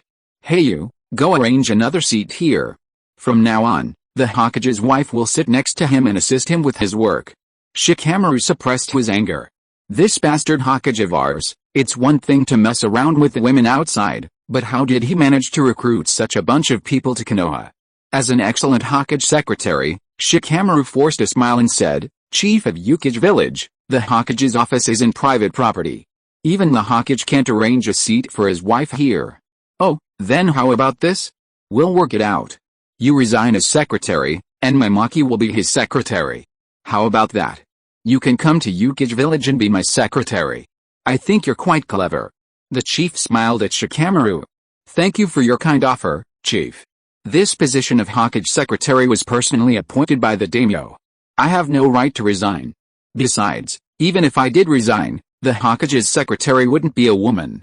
Shikamaru chuckled. "Hey, I say, why are you so clueless? The Hokage's secretary isn't his wife, but a grown man? Is that appropriate? What nonsense about daimyo and daimyo? This is settled. From today onwards, you don't need to come." The chief waved his hand, signaling Shikamaru to leave. "You son of a bitch, who do you think you are? Where are the guards? Throw him out." Shikamaru, considering himself professionally trained, rarely swore unless he couldn't help it. "Let's see who dares. I'm the Hokage's father." The clan leader jumped up. Just then, a beautiful figure rushed in. "Mahi. Clan leader, can you please stop this nonsense? Yesterday I only said that to annoy Xiao Yun. I have nothing to do with him. This is the pregnancy test report." Mahi looked at the clan leader speechlessly, slamming the pregnancy test report from Konoha Hospital onto the table. "What? You're not pregnant with Xiao Yun's child?" The clan leader picked up the report, his eyes wide like a bull's. "The report is here, how could it be false? Clan leader, our profession is to follow the arrangements of the evil god and wholeheartedly assist the prophesied child in resolving this calamity. As for me, I've said it before, I've already dedicated my life to the evil god." Mahi said solemnly. Chapter 172 Xiao Yun's changes. The next day, Xiao Yun allocated the area originally occupied by the Uchiha clan to Yuang village. The villagers of Yuang worked tirelessly for 2 whole days to finally place the statue of the evil god and reset the curse array. After these few days, Xiao Yun finally understood why the curses of the Yuang villagers lost their effectiveness outside the village. It turned out that their curses could only be used within a certain range of the statue. Once they moved away from the evil god statue, the curses would fail. To this day, only Xiao Yun and Hidden can use curses without relying on the evil god statue, and no one knows why. "Hey Maki, you don't actually need to serve the evil god for life. I think Xiao Yun is really good, he's handsome, strong, and most importantly, the child of prophecy. Just go for him. Maki, you don't want your excellent bloodline limit to have no successor, do you?" These past few days, the clan leader had been tirelessly trying to persuade Maki to be with Xiao Yun whenever he had the chance. "Clan chief, I've already said I'll serve the evil god for life. Besides, even if I, Maki, were to choose a man, I wouldn't choose a womanizer like Xiao Yun." Mentioning Xiao Yun, Maki's face showed a hint of disdain. As far as she knew, Xiao Yun already had Tsunade and Samu, not to mention the deceased Kirine, and the Hyuga clan was going to marry 2 women from their clan to him in the future. None of these women were easy to deal with. Why would she waste her time competing with a bunch of women for his attention? Good. As soon as Maki finished speaking, several men who had always admired her applauded, especially Nobu Ayoshi. Yesterday, when he heard that Maki was pregnant with Xiao Yun's child, he almost went to fight Xiao Yun. Fortunately, it was false news. Nobuyoshi's face was filled with a happy smile. As long as he could protect Maki by her side, he would be content. "Good my ass. Are you all bored out of your minds? Get out of here. Shinin, go and fetch Xiao Yun. Tell him I have something to discuss with him." The clan leader roared, and everyone fell silent in fear. What has made the clan leader so angry? Just then, Xiao Yun walked over, arm in arm with Tsunade, followed by a group of Konoha's higher-ranking officials, including the Crouching Dragon, Phoenix Chick, Jiraiya, Hayashi Hyuga, and the heads of various clans. "My dear son-in-law, you've finally arrived." Upon seeing Xiao Yun, the clan leader immediately stood up and warmly grabbed Xiao Yun's hand. "Mafei, what are you waiting for? Quickly brew my son-in-law a pot of tea. Come, son-in-law, please take a seat." The clan leader only had eyes for Xiao Yun, making the other high-ranking officials extremely awkward. Esteemed Konoha seniors, the Yukage village clan is new to your esteemed land. Please take care of us. Please sit down, I'll brew you a pot of our Yukage village's unique cursive flower tea. It must be said, Mafe was a woman who knew how to handle social situations. Yes, sit down, everyone. Make yourselves at home here, don't be shy, the clan chief said hastily, remembering there were other guests present. Everyone was speechless, this guy really didn't treat them like outsiders. Clan chief. Why change your address, son-in-law? In my heart, Mafe is yours. Don't worry, I'd tie her to your bed even if I had to. You're my son-in-law, and that will never change, unless you disown me as your father-in-law. A hint of displeasure appeared on the clan chief's face. Relationships are a two-way street. Mafe is incredibly loyal to Lord Jashin, and she's devoted to her training. I think we should just go along with her wishes. Xiao Yun didn't want another tigress by his side. With Tsunade, Kurenai, and Samu, 3 top-tier women, he had enough to eat, even more than himself from the Hyuga clan. Too many women would only slow him down, he was the Hokage, after all. Maki is good in every way, except she's too stubborn. But, my dear son-in-law, I won't ask how many women you have, but you must promise me that no matter how many women you have, the position of Hokage's wife must belong to our Maki. Bang! Before the clan chief could finish speaking, Hyuga Hayashi slammed his hand on the table and stood up abruptly. You old bastard from Yukage village. I've been putting up with you ever since you entered. Don't push your luck. Let me tell you, the position of Hokage's wife belongs only to my granddaughter, Hyuga Yumi. Hyuga Hayashi glared at the Yukage village clan chief with his white eyes. HMPH, you think I'm afraid of you just because you roll your dead eyes? You dare to slam your hand on the table? Let me tell you, if it weren't for my son-in-law's sake, you'd be dead by now. After setting up the statue, the clan chief was now adept at using curse techniques, and his voice had hardened considerably. You idiot. I'm going to teach you a lesson, you arrogant old fool. Hayashi Hyuga said, about to attack. Shut up, all of you. From now on, we're all Konoha ninjas. What kind of behavior is this, making a ruckus like this? Don't you even respect me as the Hokage? Xiao Yun roared, unleashing an unparalleled aura that terrified everyone. Except for Tsunade and Jiraiya, everyone else was stunned. When did Xiao Yun become so strong? Everyone, the ninja world is about to face an unprecedented catastrophe. We may have to face enemies far more terrifying than Hashirama Senju or Madara Uchiha. Xiao Yun's words caused an uproar. I will report the specific situation to the daimyo at the next Hokage special meeting. Currently, we must unite and have each clan select elites to form a special operations team. Shikamaru will present a detailed report on the team's plans and objectives later. However, don't worry too much. Currently, we have people in the 2 organizations that pose the greatest threat to our ninja world. Our top priority is to establish a special operations team, which Jiraiya will be in charge of. Each clan must send personnel. Second, I suggest uniting the 5 great ninja nations to form a ninja alliance to jointly resist the calamity. Of course, this second suggestion is currently just my personal idea. I'm telling you in advance so you can be mentally prepared, since we are still in a quasi-war state with Kurigakure and Tsuchikage. Third, in the name of the Hokage, I welcome Yukage to the village and have decided to hold a banquet to celebrate. All Konoha clans must attend. Xiao Yun said slowly. Yes, sir, everyone replied respectfully. Xiao Yun was not only highly skilled now, but through a period of careful management, his control over Konoha had greatly improved. This was undoubtedly aided by Tsunade, his capable wife, who established Xiao Yun's own secret service, actively courted various clans, and cultivated a positive, heroic image for him in the media. In particular, Xiao Yun's feat of slaying Orochimaru had brought his prestige in Konoha to its peak. Now, Xiao Yun unconsciously exuded the aura of a leader. Xiao Yun glanced at Tsunade, pulled her to his side, his intentions clear. Tsunade was the rightful wife. Tsunade looked at her man with a blissful expression and whispered in his ear, Hyuga Hakuge has been handling the media campaign. Go see her sometime, she hasn't been feeling well lately. Xiao Yun nodded. Chapter 173 The Painful Hinata Hakuge. The Hyuga clan's territory was the most scenic area in Konoha, nestled against mountains and beside water, filled with birdsong and fragrant flowers.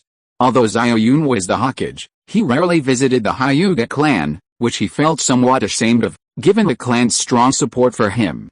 However, when Xiao Yun appeared in the Hyuga clan's territory, the male ninjas displayed unusual vigilance. Those with wives, in particular, quickly pulled their wives home.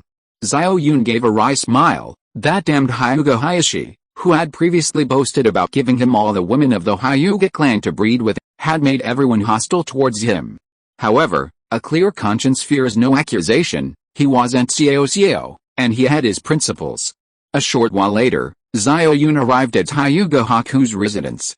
Just as he was about to knock and enter, he heard a series of loud smashing noises. "Mother, didn't you say you'd remain faithful to father for life?" An extremely angry voice rang out. Xiao Yun knew it was Hyuga Niji's voice. "Niji, I can't watch you be bound by that hateful cursed seal for the rest of your life. I promised your father I'd take good care of you for the rest of my life." Hyuga Haku's voice was already tinged with sobs and pleading. "I'd rather be bound by the cursed seal for the rest of my life than see you marry that scumbag and have your happiness ruined."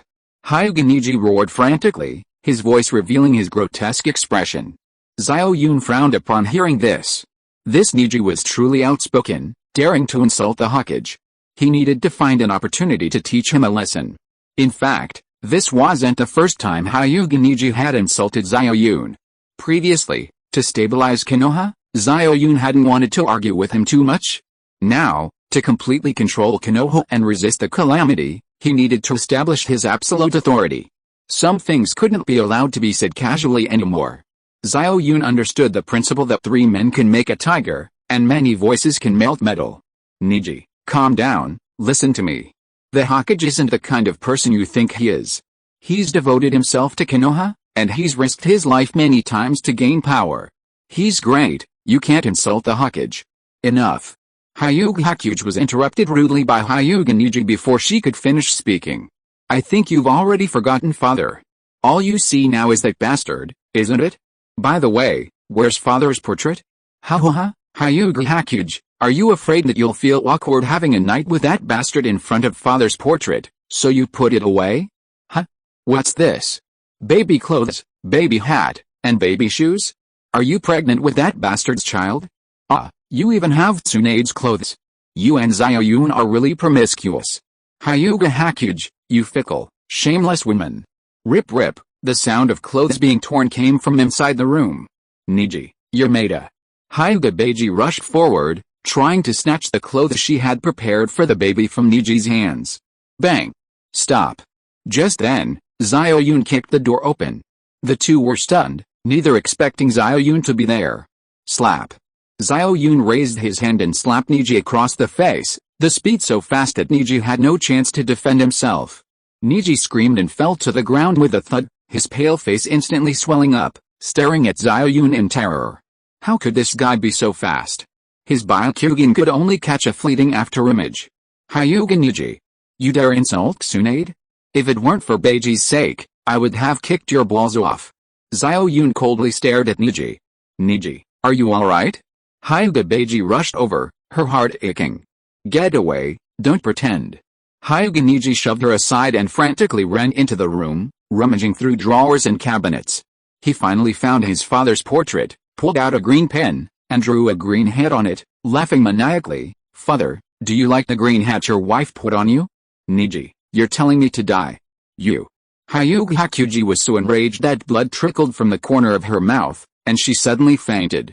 Fortunately, Xiao Yun caught her in time. After an unknown amount of time, Hyuga Hakuji finally woke up slowly.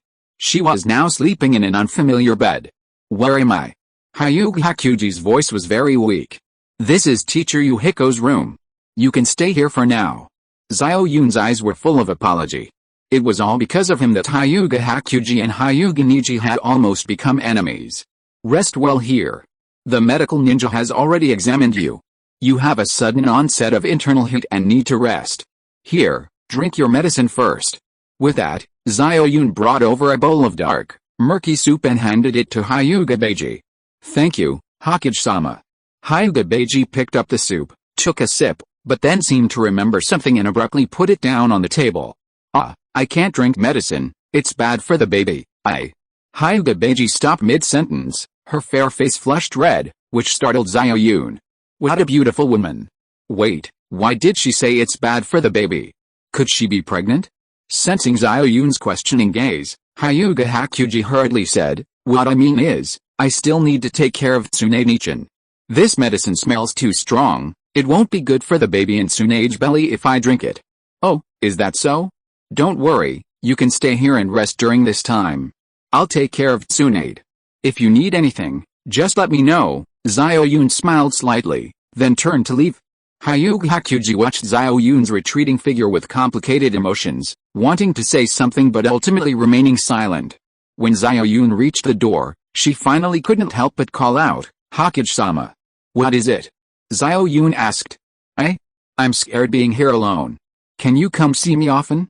Hyuga Hakuji's voice was very weak, but Xiao Yun's senses were far superior to ordinary people's, and he smiled and nodded. Then, disregarding her discomfort, Hyuga Hakuji slowly walked to Xiao Yun's side, neatly tidying his collar, cuffs, and trouser legs, like a virtuous wife. Her eyes were full of reluctance and affection as she looked at Xiao Yun. Don't worry, Baiji, I'll come often. Xiao Yun patted her shoulder, almost causing Baiji's loose clothes to fall down. Luckily, he managed to cover them in time, but even so, Xiao Yun still got a glimpse of a magnificent sight. Huh?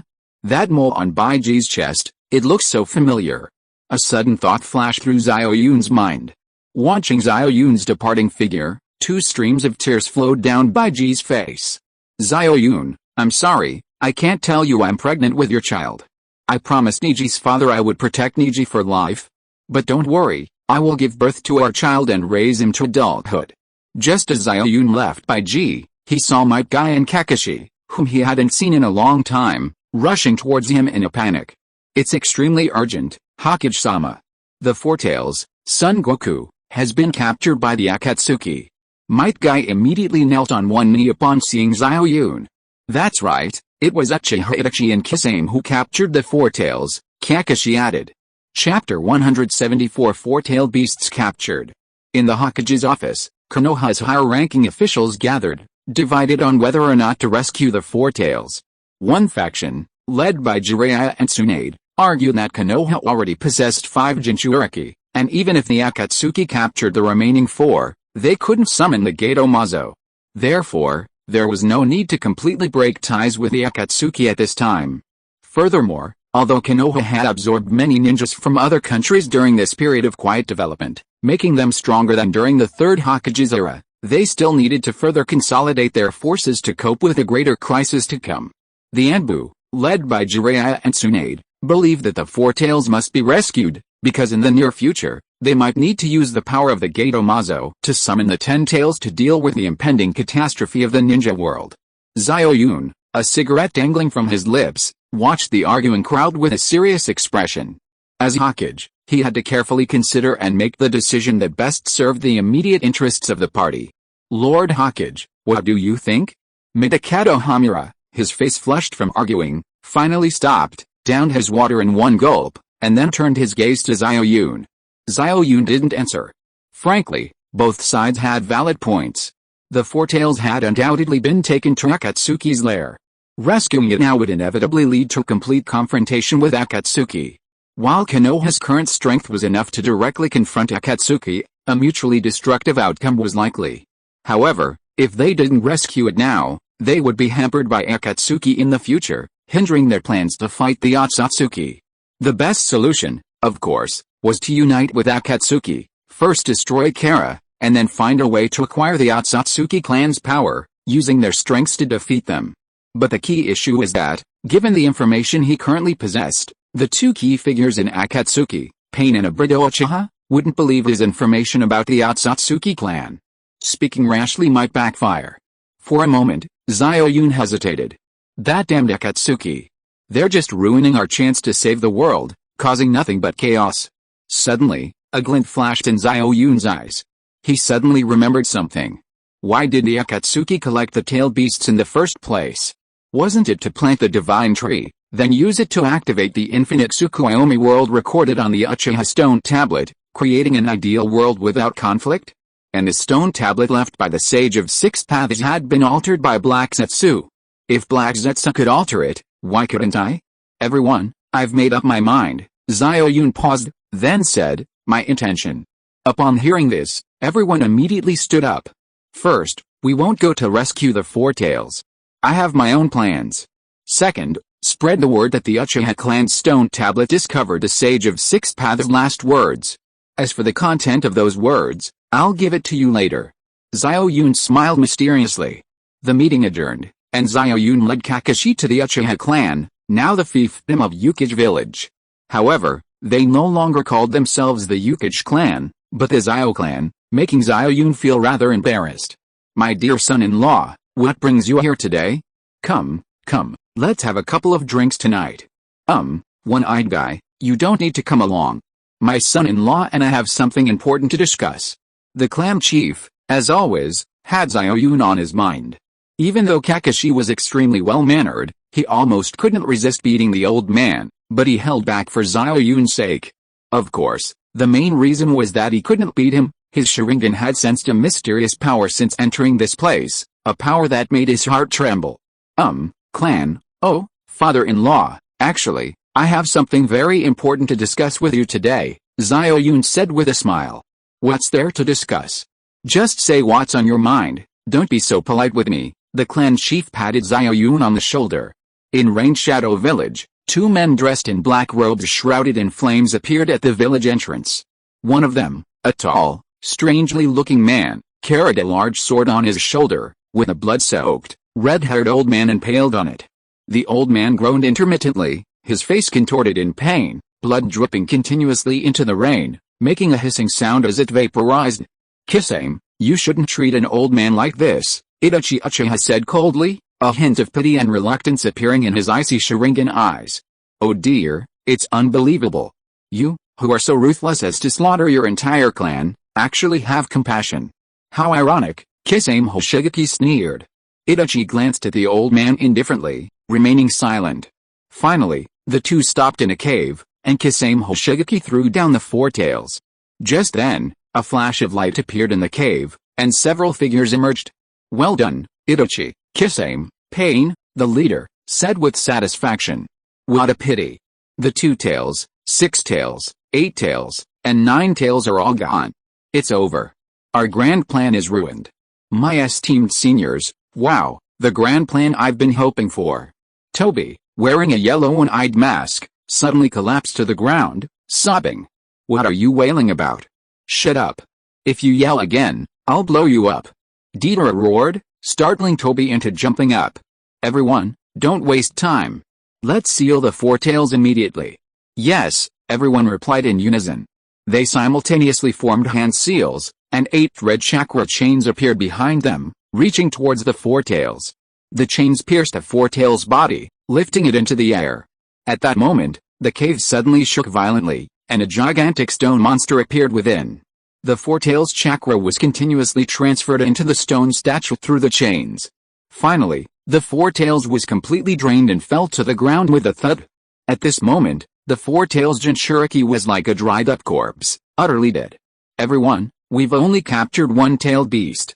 I hope you'll keep up the good work and capture the remaining tailed beasts as soon as possible, Pain said. Yes, sir. Chapter 175 Mission to Fog Shadow Village. Inside the cave, Pain stood tall, gazing silently into the distance. From the special vortex behind him, a masked man slowly emerged. Pain, you know that the chakra of the 2 tails, 6 tails, 8 tails, and 9 tails has suddenly disappeared, right? The masked man said calmly. Pain glanced at the masked man, then turned his gaze back to the distance, a grave look on his face. Could our actions have alerted the 5 great shinobi nations? Have they hidden a Jinchuriki? Madara, haven't you been in charge of gathering intelligence on the tailed beasts? The masked man was silent for a moment, then looked at Pain and said, in fact, not long ago, I could still sense their chakra, but lately, they've vanished as if they've evaporated from the face of the earth. I can't sense their chakra at all. This is my responsibility. Inside the cave, the 2 men remained silent, their breaths audible. Without the tailed beasts, their plan could not succeed. Just then, a giant aloe vera suddenly appeared beneath the masked man's feet. The aloe vera opened, revealing a black and white head before the 2 men. Pain, Madara, the entire Yukage village has relocated to Konoha and merged with it. It seems that 5th Hokage has some skill. Moreover, as far as I know, he's the one who saved the Six Tails, Utakeda. Perhaps the disappearance of the other Jinchuriki is also related to him, the black and white head said in a hoarse voice, like metal scraping against glass, sending chills down one's spine. The 5th Hokage? The masked man's tone turned cold.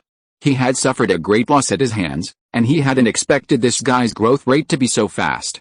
Even the 4th Hokage back then probably wasn't as powerful as him. How, an interesting fellow, Madara. I remember you suffered at his hands before, Pain said with a faint smile. Upon hearing this, the masked man's eye twitched slightly, and he coldly said, "This person cannot be allowed to live. We must kill him before he fully matures. Zetsu, you are in charge of finding the tailed beasts. Pain, you are in charge of collecting the tailed beasts, and I." The masked man's eyes flashed with a sharp light, and Xiao Yun's hateful face appeared in his mind. Pain did not speak, but simply nodded lightly, and then disappeared into the cave. Zetsu, what do you think about the new prophecy appearing on the Uchiha stone tablet? The masked man turned his gaze to the ground. I'm not sure if it's true either. Zetsu's tone sounded somewhat guilty, because it had modified the contents of the stone tablet, and now a new prophecy had appeared, which it also found very strange. Could it be that Utakeda had left some backup plan? No matter what, I have to go and see, the masked man said. No, Lord Madara, what if this news was deliberately released by Xiao Yun to lure you into a trap? Zetsu said hurriedly. I guess not, because Xiao Yun doesn't have the Sharingan and can't read the contents of the stone tablet.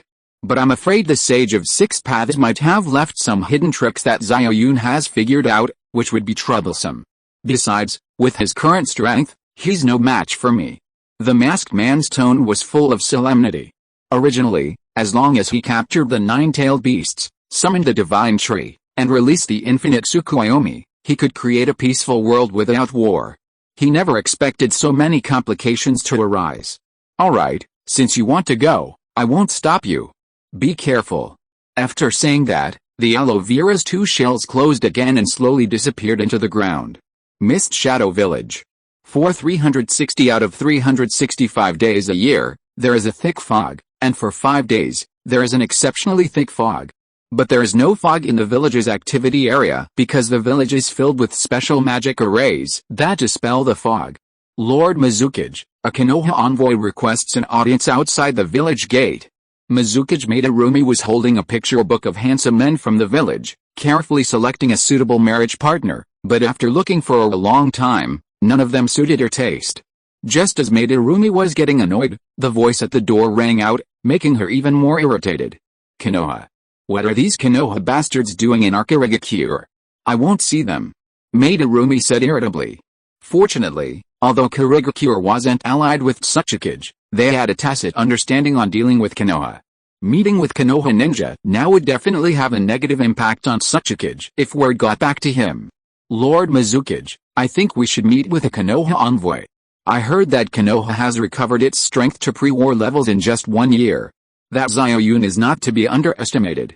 I guess Konoha sent an envoy here to win us over. Let's see what gifts he brought. If they're good, we'll accept them. If they're not to our liking, we'll kill the envoy and show that Tsuchikage a determination to cooperate with him. An old woman with white hair beside Terumi said.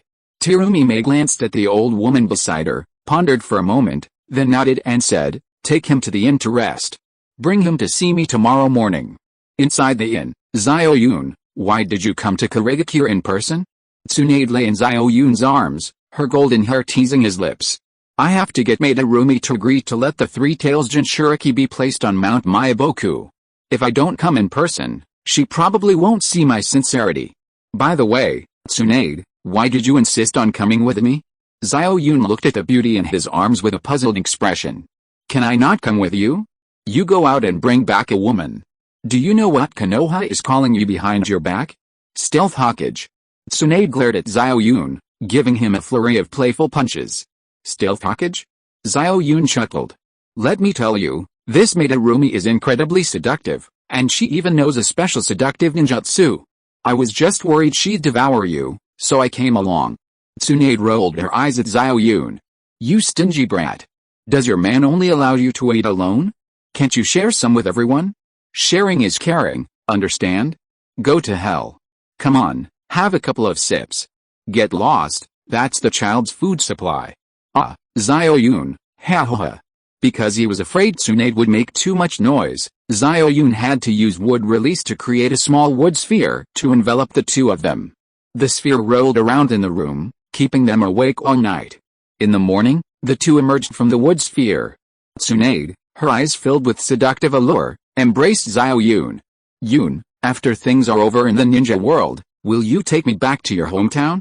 I want to try your family's stinky tofu, grilled sausages, and spicy hot pot, and I also want to meet our parents, Tsunade said gently. No problem, if mom and dad see me bring back such a beautiful wife, they'll be so happy they won't be able to sleep, Xiao Yun said. His arms around Tsunade's waist, carefully examining the woman in his arms. She was so beautiful. Hey, the Hokage and Tsunade really know how to have fun. Just then, a seductive laugh suddenly came from the doorway. End of this chapter. Thank you so much for reading until the end. Don't forget to give it a like. Looking for more exclusive content and immediate access? Subscribe to our Patreon. Remember, every like, subscription or donation encourages us to continue. Thank you all, see you in the next video.